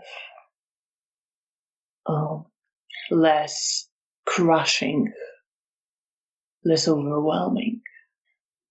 Meanwhile, Janina, you are at the back of a car with Nastya. Zygmunt is driving. He's not saying much initially. Just you can actually see him like looking out on the road, clearly very alert as he is driving. From a certain point, he says, "I expect they ran away to wherever they came from, but it wouldn't hurt for you to keep an eye out as well, just in case."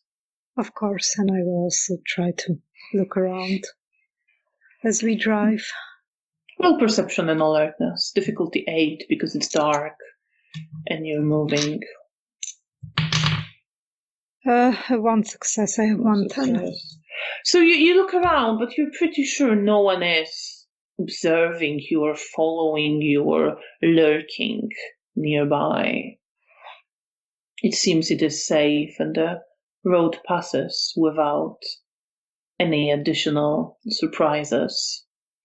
And you get to the Professor Street where the Zygmunt's house is. He parks outside. All right, here we are. We'll take Nastya to where she's staying. She can rest here, and I'll make sure she's safe. Right.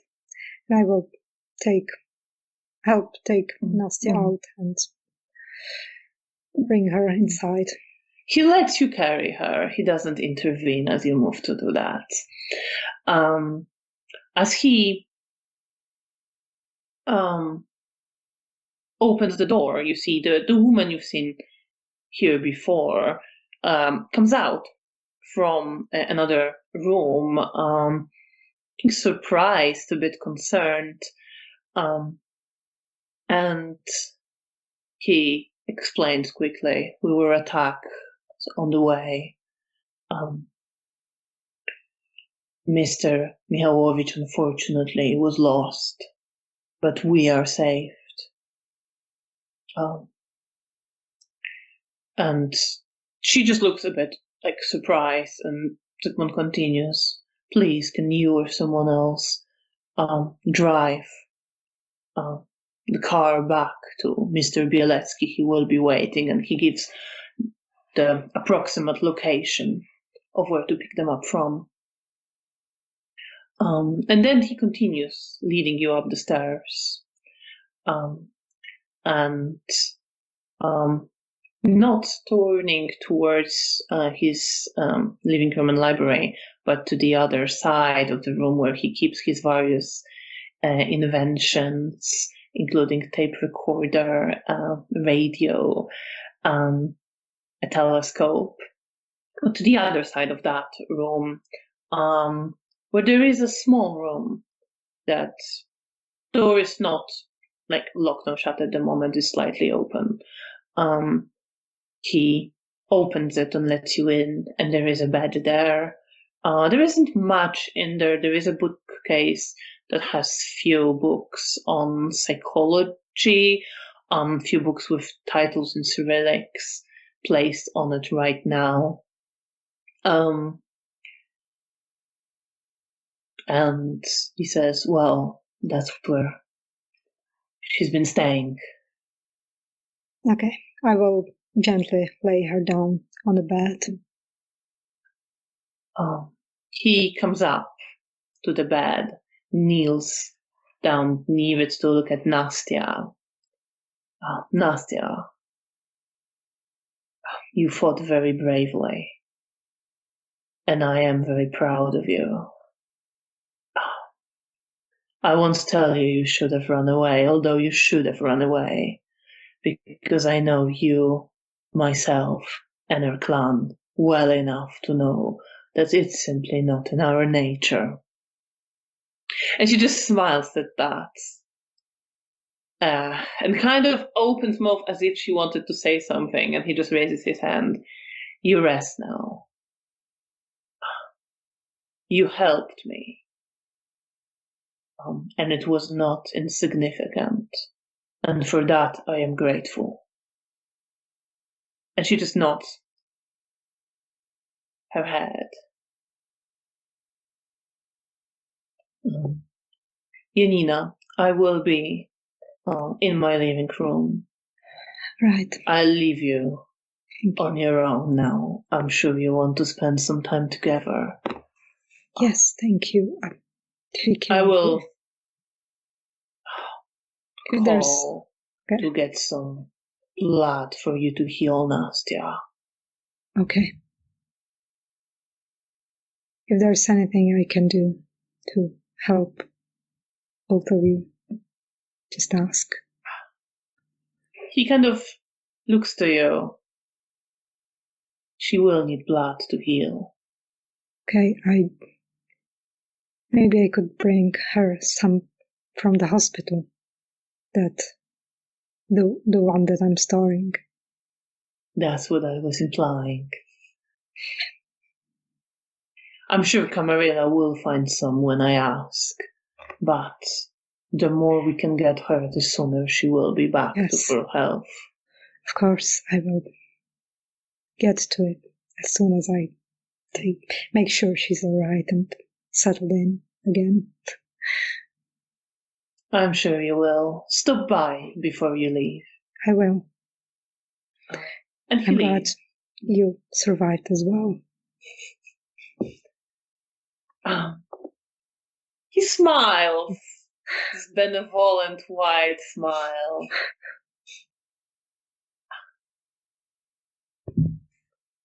I'm happy to hear that, and just hope you will keep yourself safe as well. I will try. Liv shakes his head, and then he leaves, leaving you with Nastya. Okay, I will sit next to her bed and make sure she's comfortable. She's lying there, kind of turning to you, Janina. Do you need anything? I think Zygmunt said it all. Okay, I will go get you some blood from. I don't want you to leave, though. I will leave after a bit. I won't spend time with you. And I will sit next to her on a bed and half lay so I could hug her, but let her enough space to be comfortable. And she will hug you, but she will not be saying much because she's very tired. So after trying to keep a conversation going, she just hugs you and leans her head against your arm. I will just stroke her hair and cuddle her and tell her some encouraging words that I'm happy that she made it and that she's safe, that she will be okay again. You spend some time in this way. Meanwhile, Bea, you are with myself. slowly coming to. I sort of glance around as I start feeling like I can see what's actually around me again. So you see Antoni is not touching you right now, but he was. He had his hands on your arms. Now he moves back as he sees you look a bit more consciously at him. He's looking concerned. That's fair. Very focused on you. I think sort of as I come to, my hand sort of releases the kind of death grip I had on his coat. And as I start to figure out what's happened, I get a bit embarrassed and kind of realizing that I've got tears on my cheeks, well, blood on my cheeks. I reach into my coat pocket and quickly pull out a handkerchief and try and clean myself up as best as I can. What happened? Are you feeling better? Yes, thank you. Sorry about that.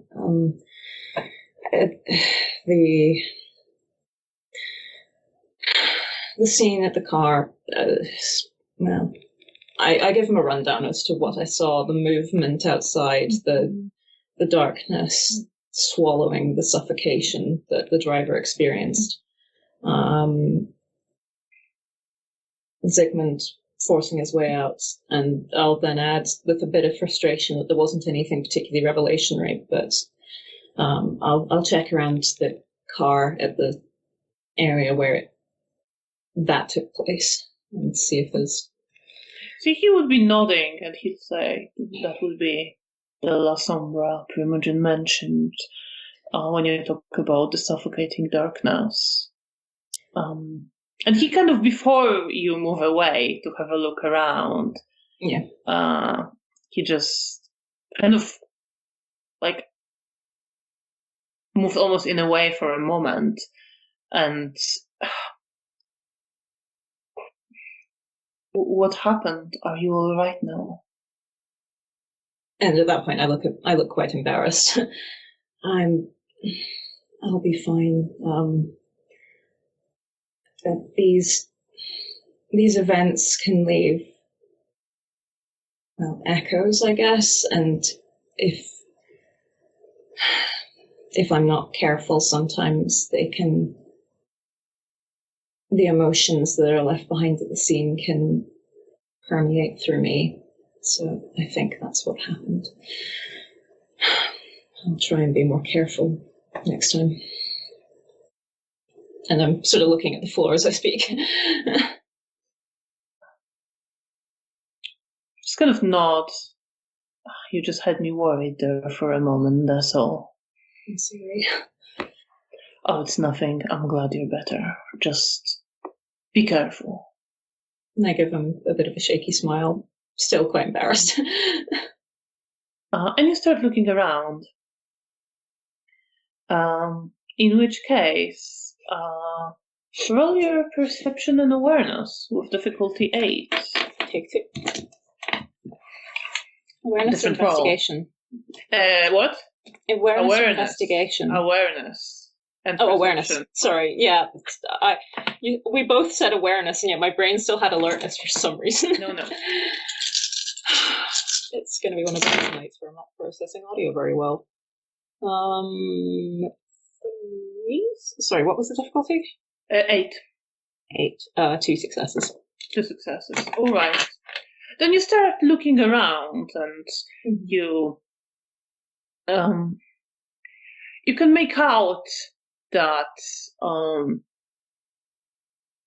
from what you've seen, clearly the driver was a person who was trying to crawl out of the darkness that was suffocating. You remember someone smashing. You can make out that someone smashed hand into where the car engine was, pouring things and purposefully trying to set the wreckage on fire. You remember Zygmunt's hand reaching, and you can identify him pulling out the door that is now lying further away You see blood on it and splattered around it as well. Clearly have been used as a weapon. But as you're looking around all of this, you start seeing in the dirt and the splatters of blood. You move around, you see around you the patterns in the suits, the dirt, and the bloodstains surrounding you, and you probably turn around a few times, looking, checking, but you see in those patterns a clear indication of death coming and closing, approaching. Oh, good. Oh, good.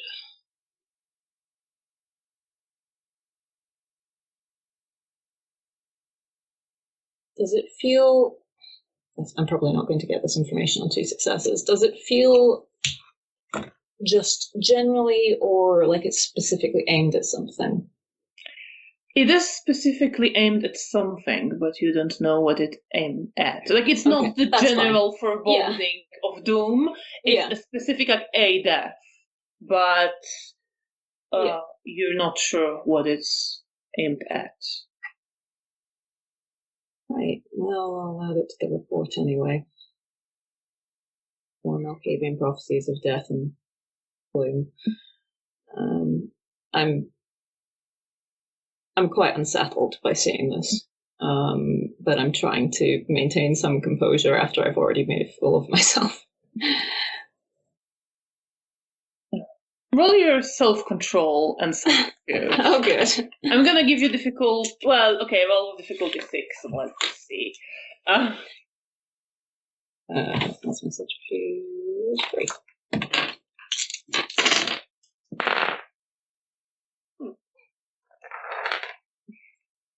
0. Okay. I love the sheer number of ones I'm getting. Well, it's after all your good rolls. So yeah, Anthony, absolutely. Like I said, it was going to happen eventually. Anthony seems to be rather preoccupied, having a look around. But you see Daniel glance to you with concern a few times. He doesn't quite come up, but he's clearly observing you more closely, whereas Anthony is just letting you get on with things. That's fair.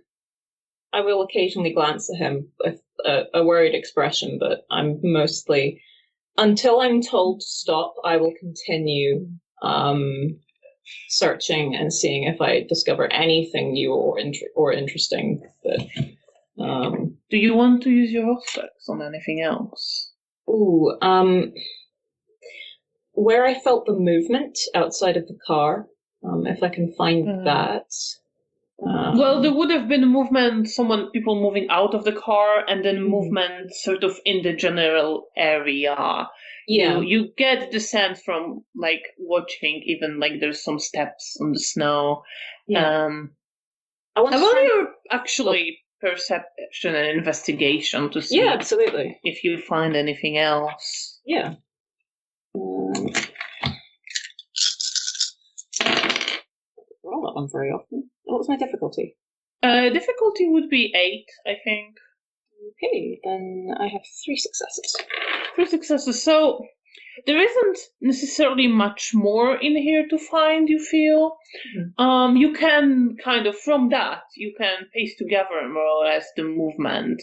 You see, in where there is the melted snow, some footprints as well. You can see that the edge of the torn-off car door was clearly used as a weapon.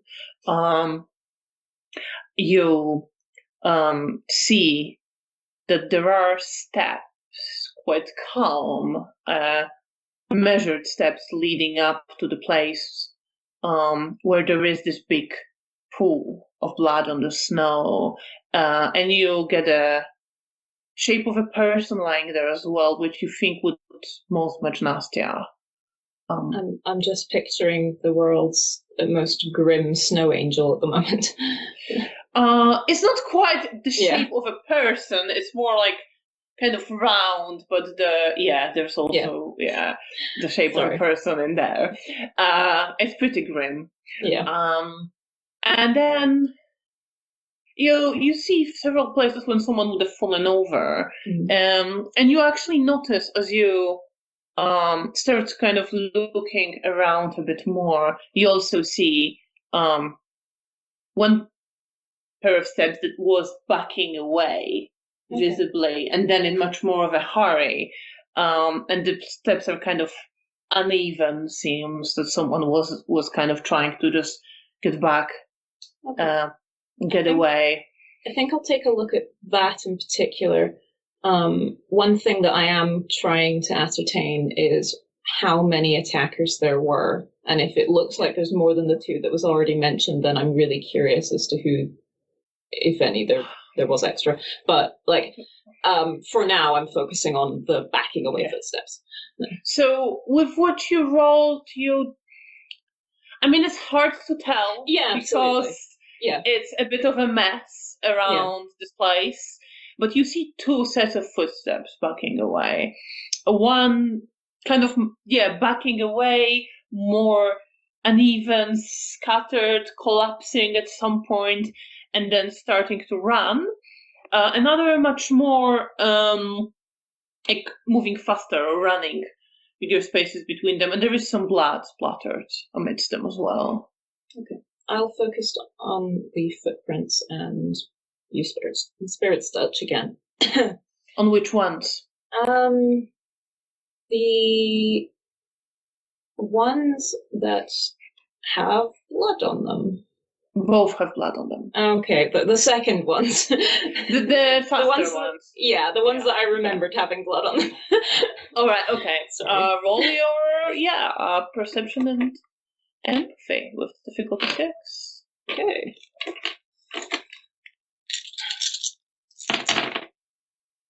Ooh. Oh, I've got 3 sets of 10s and a 6. So that is 4 successes. 4 successes, yes. So you do see, as you focus on this footsteps, the first thing you see is a leather boot running, jumping through the snow, some blood splattering, falling from torso of the person who is running. And then you see, as you're looking up, you go deeper into your vision, you get a sense at first of a smell of blood, a much deeper, much more overwhelming smell of blood. And you see a figure that is familiar, is threatening, of a Zimishi with no hair on his body, but braided skin into multiple braids arranged in a pattern on his head, wearing a jacket made out of dried flesh. You see him running and stumbling. You see blood running and gushing from the deep wound in his neck as he's moving away. You see that he's quite beaten up. The biggest one being the one in his neck, that you see that his head is kind of, it's almost like half of it is just cut through. But there are also another places where he's bleeding. You see that he's getting away. He looks back just once, but then quite purposely moves away.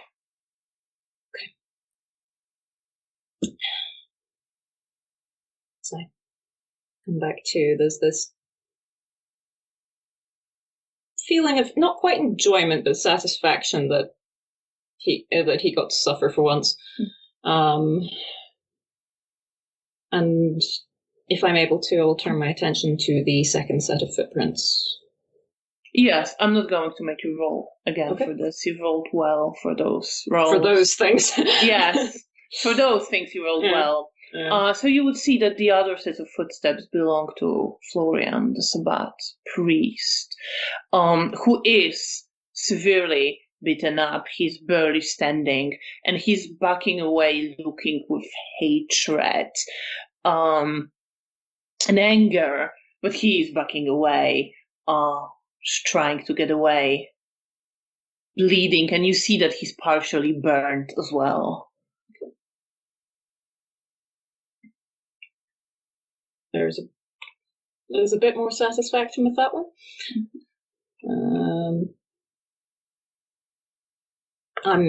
Whilst I'm looking through this, I've once more got my journal out and I'm taking as many notes as I can. Or at least, or between visions, whichever.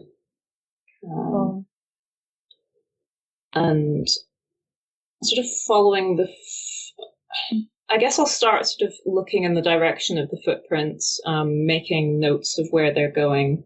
They went deeper into Łazienki Park. Okay. I don't go in there, but I do make a note of it. Yeah. I have enough common sense to not do that. Around this time, a car comes. And you see this is Antoni's car. Antoni comes up to you. Anything else you've learned? I'll run through the physical things that I've seen. Point him in the direction as to where they've gone. Pause when I get to the end. And then add, although with the tone of somebody who knows that this is going to sound ludicrous, in a less practical sense, in a more supernatural sense, I get the feeling that death is coming for someone soon. He kind of pauses at that. I assume it means more than usually. Yes, something specific. I can't work it out yet.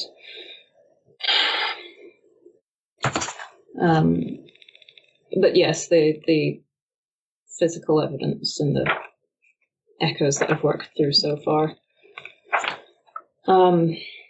The Tzimitzi has deep injury in his neck. The priest, Florian de la Sombra, he's burned, quite badly wounded. Did you find anything? Not much more, rather than things confirming what the Primogen already told us. Mm-hmm. Looks to me like there were two of them.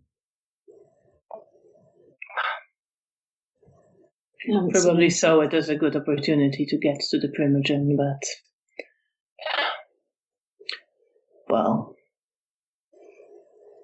I suppose we're lucky he's as strong as he is. I think there's like a memory in the back of my head when he says they're trying to get to the Primogen and there's something there. I don't know whether that would trigger the memory of or whether I should spend the willpower too. I think you can have a memory of the darkness, especially since you experienced some of it. Sure did. Fairly recently. They've got a particular interest in the Bruja Primogen. They've been wanting to focus on him for some time. Thank you. Well, I'm sure he's aware that... Probably. Not that surprising, if I'm honest, but we'll do what we can to keep him safe. Absolutely. Safer than he can keep himself. Well, yes. Shall we go? We'll be heading back to the hotel. Can give you a ride. I wouldn't want to leave you here. Well, I appreciate that. Thank you. And if you need any help with anything in future, well, I'd say let me know, but I don't know if you want to anymore. I say, looking a bit embarrassed. Of course. Let's get back. I'll send someone to clean this up and make sure it looks, well, believable to mortals. Less like somebody beat somebody around the head with a car. Right. He just kind of nods at that, and you get in the car, and Daniel gets into the car as well. Still looking Poor Daniel. to you with this concern. And you drive off. I'll be glancing to Daniel while we're in the car. Meanwhile, Janina. Do you want to go to get blood from the hospital this night? Yes, if I can manage it in time and get back to Nastya. I would say that yes, it will take you quite some time, but you can make it there and back this night, and we can speed up the process so that we don't have to spend too much time on it. It won't be a difficult thing for you. You can get to your where you stored the blood and bring some back. How much of it do you want to take? You have the equivalent of about 5 blood points there. So just tell me in these terms, how much do you want to take? Well, if it was up to me, I would bring all of them. But you could bring all of them if you wanted, and you still have some of your samples. You just won't have the blood stored. Or you could store some for yourself or someone else. I will take at least three. Three. Okay. Yeah. So you take a bigger container with the blood, and leave it. Leave the hospital and leave the smaller container in the storage in your lab. And you walk back through the ruined city. You can safely get back there and get back to Hotel Bristol if you wish. Yes, I probably will travel through frequented streets, so it was safer. And you get back to Zygmunt's place. He greets you again. He is with Nastya now when you get back. And takes the blood off you. Thank you for this, Janina. This will be very helpful. And I'll arrange some more to make sure she recovers quickly. Yes, of course. I will make more samples. And I'm sure Mr. Potocki will help you procure some at the hospital. I will ask him next time I'm there. I was just rushing right now, so... Of course. Oh. I'm sorry I can't offer someone to drive you back. I'm afraid I already sent someone to pick up Mr. Bieletsky and the rest. It's all right. Please stop by. She will be missing you. He says, as you're outside already, he says to leave Nastya to her rest. Nastya just smiles at you. I smile at her back. Yes, visit me. Of course I will. And then I will, concerned, but I will go back to the hotel. Yes, because I still have some duties left, and I want to Zygmunt make sure. will just, before you leave, will tell you, you're always welcome here. Thank you. And I know you're concerned about her, but I will protect her as long as she's here with me. I know. I'm just scared now. Just keep her safe, please. I will. These are dangerous times. But they will pass. I've been through many dangerous times before, and they always come down for some time. I'll be right. Do you need anything from the hotel once I'm there? Oh no, I'll just make a call and No. Well, I'm sure they'll understand. I was busy fighting the Sabbat and couldn't attend my meetings. Yes, I'm sure. And he smiles as he says that. I'll smile back, but it's like a tired smile. I'm also like tired and stressed. Nick, ow! I'm sorry. I'm trying. He's ripping my sheet apart, and I'm trying to push him away, and he's fighting back. Oh no. And you leave to head back to Hotel Bristol.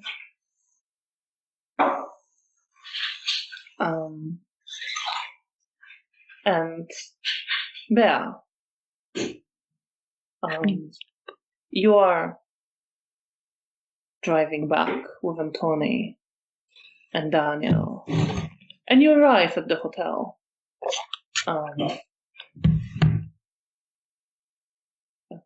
Antoni closes the car, inquires quickly if the girl has a way to get back, and she says she will arrange something. And then says to you, I have to make some calls, make sure this is taken care of. Thank you both for your help. Ms. Wozniak, I hope to see you soon. And he turns to Daniel, we will speak soon. And Daniel's, I'm sure we will. I give Antoni a very warm smile. He smiles at you as well. And then he just kind of stops, turns around, and just says, I hope you will feel better soon. And then continues inside the hotel. Once he's turned away, I'm sort of standing there rubbing the back of my neck, like feeling really silly. And then sort of recall that Daniel is still standing there and turn to look at him, looking a little bit still embarrassed. Daniel turns to you, are you all right? You seem quite unwell. I'll be fine. I was saying to Mr. Brzezinski, the echoes of emotions and events can linger at scenes like that, and when I open myself up to look at them, sometimes I'm not quite prepared enough, then it can just feel completely overwhelming. And it turns out suffocating in darkness is an unpleasant feeling. I would imagine it is. Listen, maybe it's nothing, but I wanted to talk to you for, of course, a moment. And he kind of looks around, and you're outside the hotel, still in the parking lot. I don't know. Feels strange saying it, but there's something happening within the Camarilla.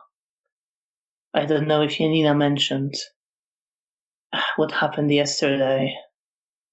No. Oh, it was the sheriff walked into the Elysium and grabbed the Toreador Primogen by his shirt, pushing him up against the wall. And Janina said that The Primogen was pleased. He seemed to want to wind the sheriff up. Oh, good. No, it's not. I'm glad you see it. Janina doesn't seem to. She told me some of the things, and I'm really... I mean, I don't love Camarilla, don't get me wrong. I wish I could tell them all to go fuck themselves, but I worry about me, I worry about Janina, and I suppose I would like some stability in this fucking structure.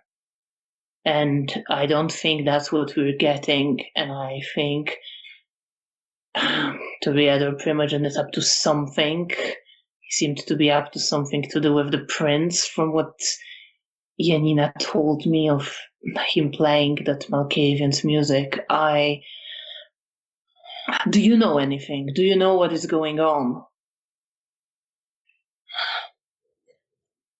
I bite my lip as he's talking, and there's this creeping concern that's been lingering with me for some time about...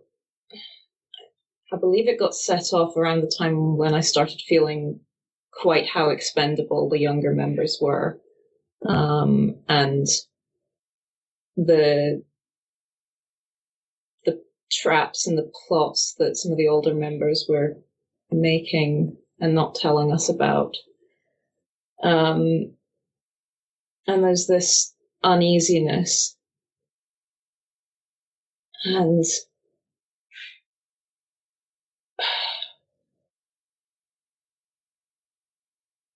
I pull out my journal and I just start sort of quietly muttering to myself, Camarilla. And I'm looking through it for anything that feels relevant. He kind of looks at you. You're okay. I then pause a little bit, taken aback, because he's Janina's sire, I'd almost sort of mentally not quite put them in as the same category, but like put him in the safe to be myself around category.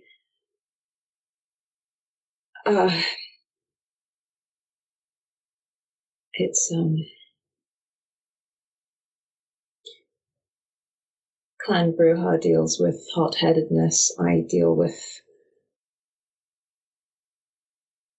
my own issues. I need notes. Sorry. That's fine. Go for your notes. I don't mind. And for all your intelligence and politics, with difficulty 8, as you're doing it rather quickly. Yeah.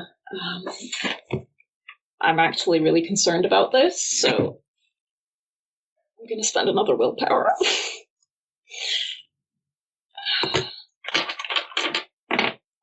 Instability in the Camarilla, you say? I need to know more.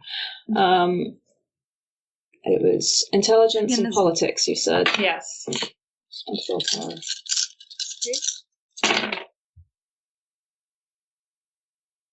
So what's the difficulty? 8. Okay. In which case, including the willpower, that is 3 successes. 3 successes. So you kind of look back on some of the events you've witnessed, and you would pick up on the fact that when you first met the Camarilla, Mihail or Wolf, the Turiader Primogen, would, in his ostentatious manner, express interest in the prince, romantic interest he expressed. But it was not really. And it was really a declaration of a closer working relationship and alliance.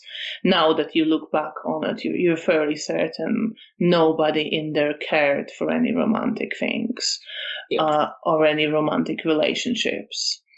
And that Prince considered it, but ultimately rejected Mihail and decided not to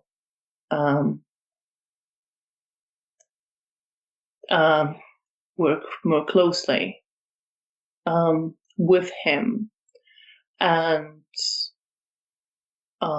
you see that there's been a change in the relationship since. You see that he spoke up for Bruno against her specifically, and brought back this event, definitely working to undermine her and her opinion in some way, reminding the kindred of possibly her cruelty that he called out before Bruno's execution.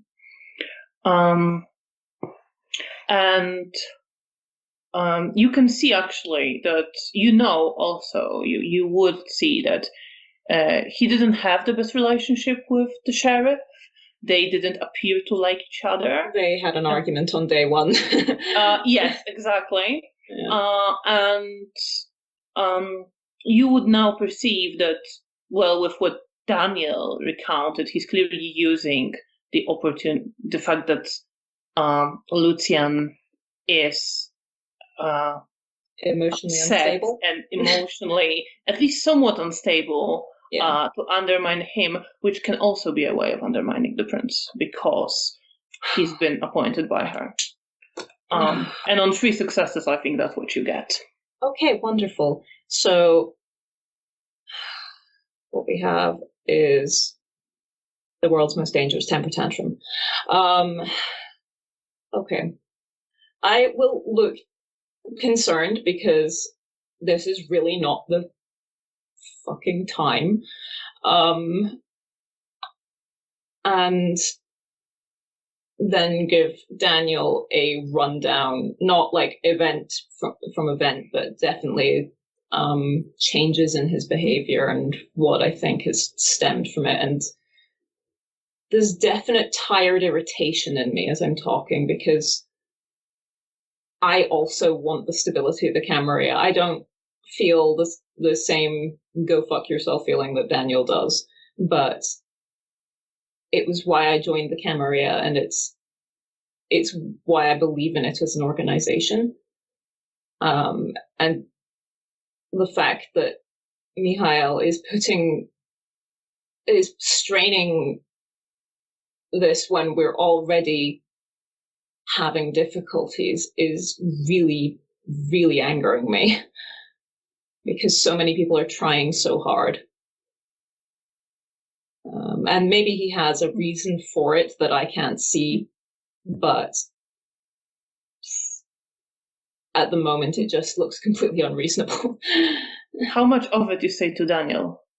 I don't think I go into quite as much of my personal feelings about it.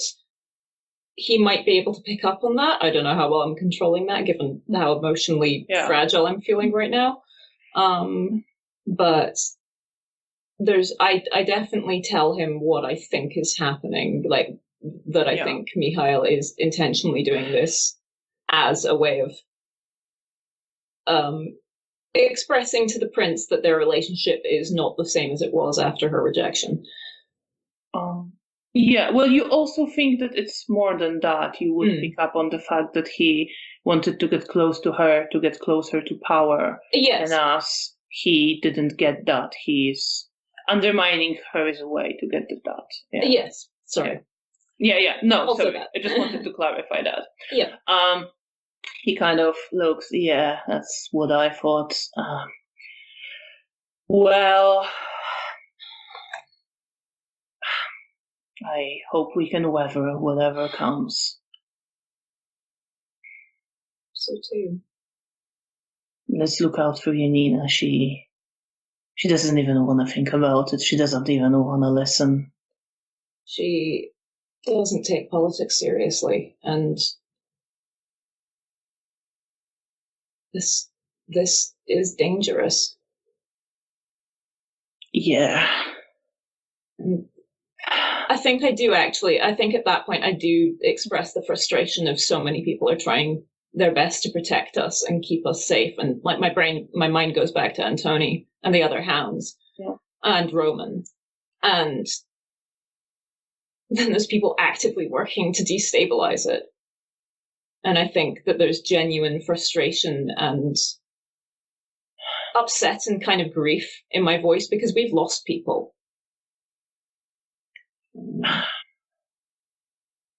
He doesn't know what to say at first, and then it's like, yeah, I suppose I'm more cynical about it all than you are, but I don't like it any more than you do. I just want to feel safe again, or at all. I've not felt safe since my embrace. And probably before that too. But I'm sorry. I'm sorry, I shouldn't be offloading this on you.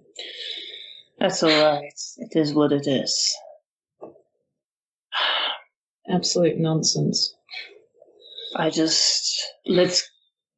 Can we keep each other informed if we pick up on something? I feel like the more we can piece together, the more we can at least try to stay out of the line of fire if something goes down, and keep Janina out of throwing herself into some political danger, just wanting to help. Yeah. Okay. Daniel, please don't tell anyone this, but you're going to have to remind me to talk about it. Like I said, I gesture at the notebook. I have memory problems. Sure, I mean, we all have our shit. I'll remind you, don't worry. Thank you. It's definitely gonna be on my mind. Yeah, I'm glad someone else will be thinking about it because I can't all the time. Right, I should get back to, well, my other problem, that is Zoya. Oh, goodness, yes. When you have a moment. I know there's been quite a night, and you've been unwell yesterday, don't worry. Oh, it's fine. It's important. I was in my notes earlier. There was... I don't know how much I can... Given that I'm not close to her, and I don't imagine she trusts me or would listen to a massive amount of what I say, I think that stopping her entirely maybe wouldn't work, but maybe redirecting her might be a better or a more effective method. So we talked about, well, we can direct her. We also talked about just not taking Janina. I have a potential opportunity for redirection, but I wanted to run it past you. What is it? There's, again, please don't spread this. So I was told this in private, but I think it's important. There's going to be a trap set up for the Sabbat soon with one of the prisoners that was captured during the attack on Elysium. And I'm speaking incredibly... In fact, actually, before I say this, I would like to get him inside of the building, if at all possible. Okay. Yeah, you can get inside the building, no problem. So yes, and then I will... I'm not, focusing on the fact that the venture permission was involved, but I'm telling him quite honestly that, as honestly as I ever do, that of this situation and the kind of goal. So he will think about it, and my guess, it reeks of Camarilla. She's not gonna want to do this. She might be persuaded to do this, but it won't affect her other plans. Right. She might do it as well as her strange mission. She might not survive, but right. I don't think she will. I think she wants a specific person. Right. Which I get, but also worry. Yeah. Well, if you want to speak to her, we can go to her right now. give it a go. Sure. Might as well before I forget. Let's go. And he gestures for you to follow. And you head towards the basement room where Zoya and Isidore are staying. And meanwhile, Janina, you are heading back through the city, having left Nastya with some blood to heal better, and having left Zygmunt. What's running through your head as you are walking back? We're finishing Nastya. in a moment, just so you know. Worrying about Nastya, I think. Yeah. That's probably preoccupying most of my thoughts. That because I worry about her, I worry what if the Sabbat decides to attack them in their haven, and she's already weak. And I want to trust the Primogen, but he's also hurt, so I feel uneasy leaving her alone. But I know I also promised other people help, and I need to be there. It's not just I care about Dominik, and I also want to get him back. So that's why I'm coming back. And you walk back to Hotel Bristol with those thoughts. And I think this is a good time to end. So we ran over a little bit. No worries. Thank you so much to everyone who's been watching. We're so glad to have you with us to continue the story. We will be back if nothing derails or plans again in 2 weeks on the 4th of April, 6:30 p.m. I think British Summer Time by then. And we hope you will join us again to see how Bea's conversation with Zoya will go, and to see what trouble Janina will get into. Have a good night, or good night. whatever time of the day it is where you are, and we'll see you in 2 weeks. Bye-bye. Take care. Bye.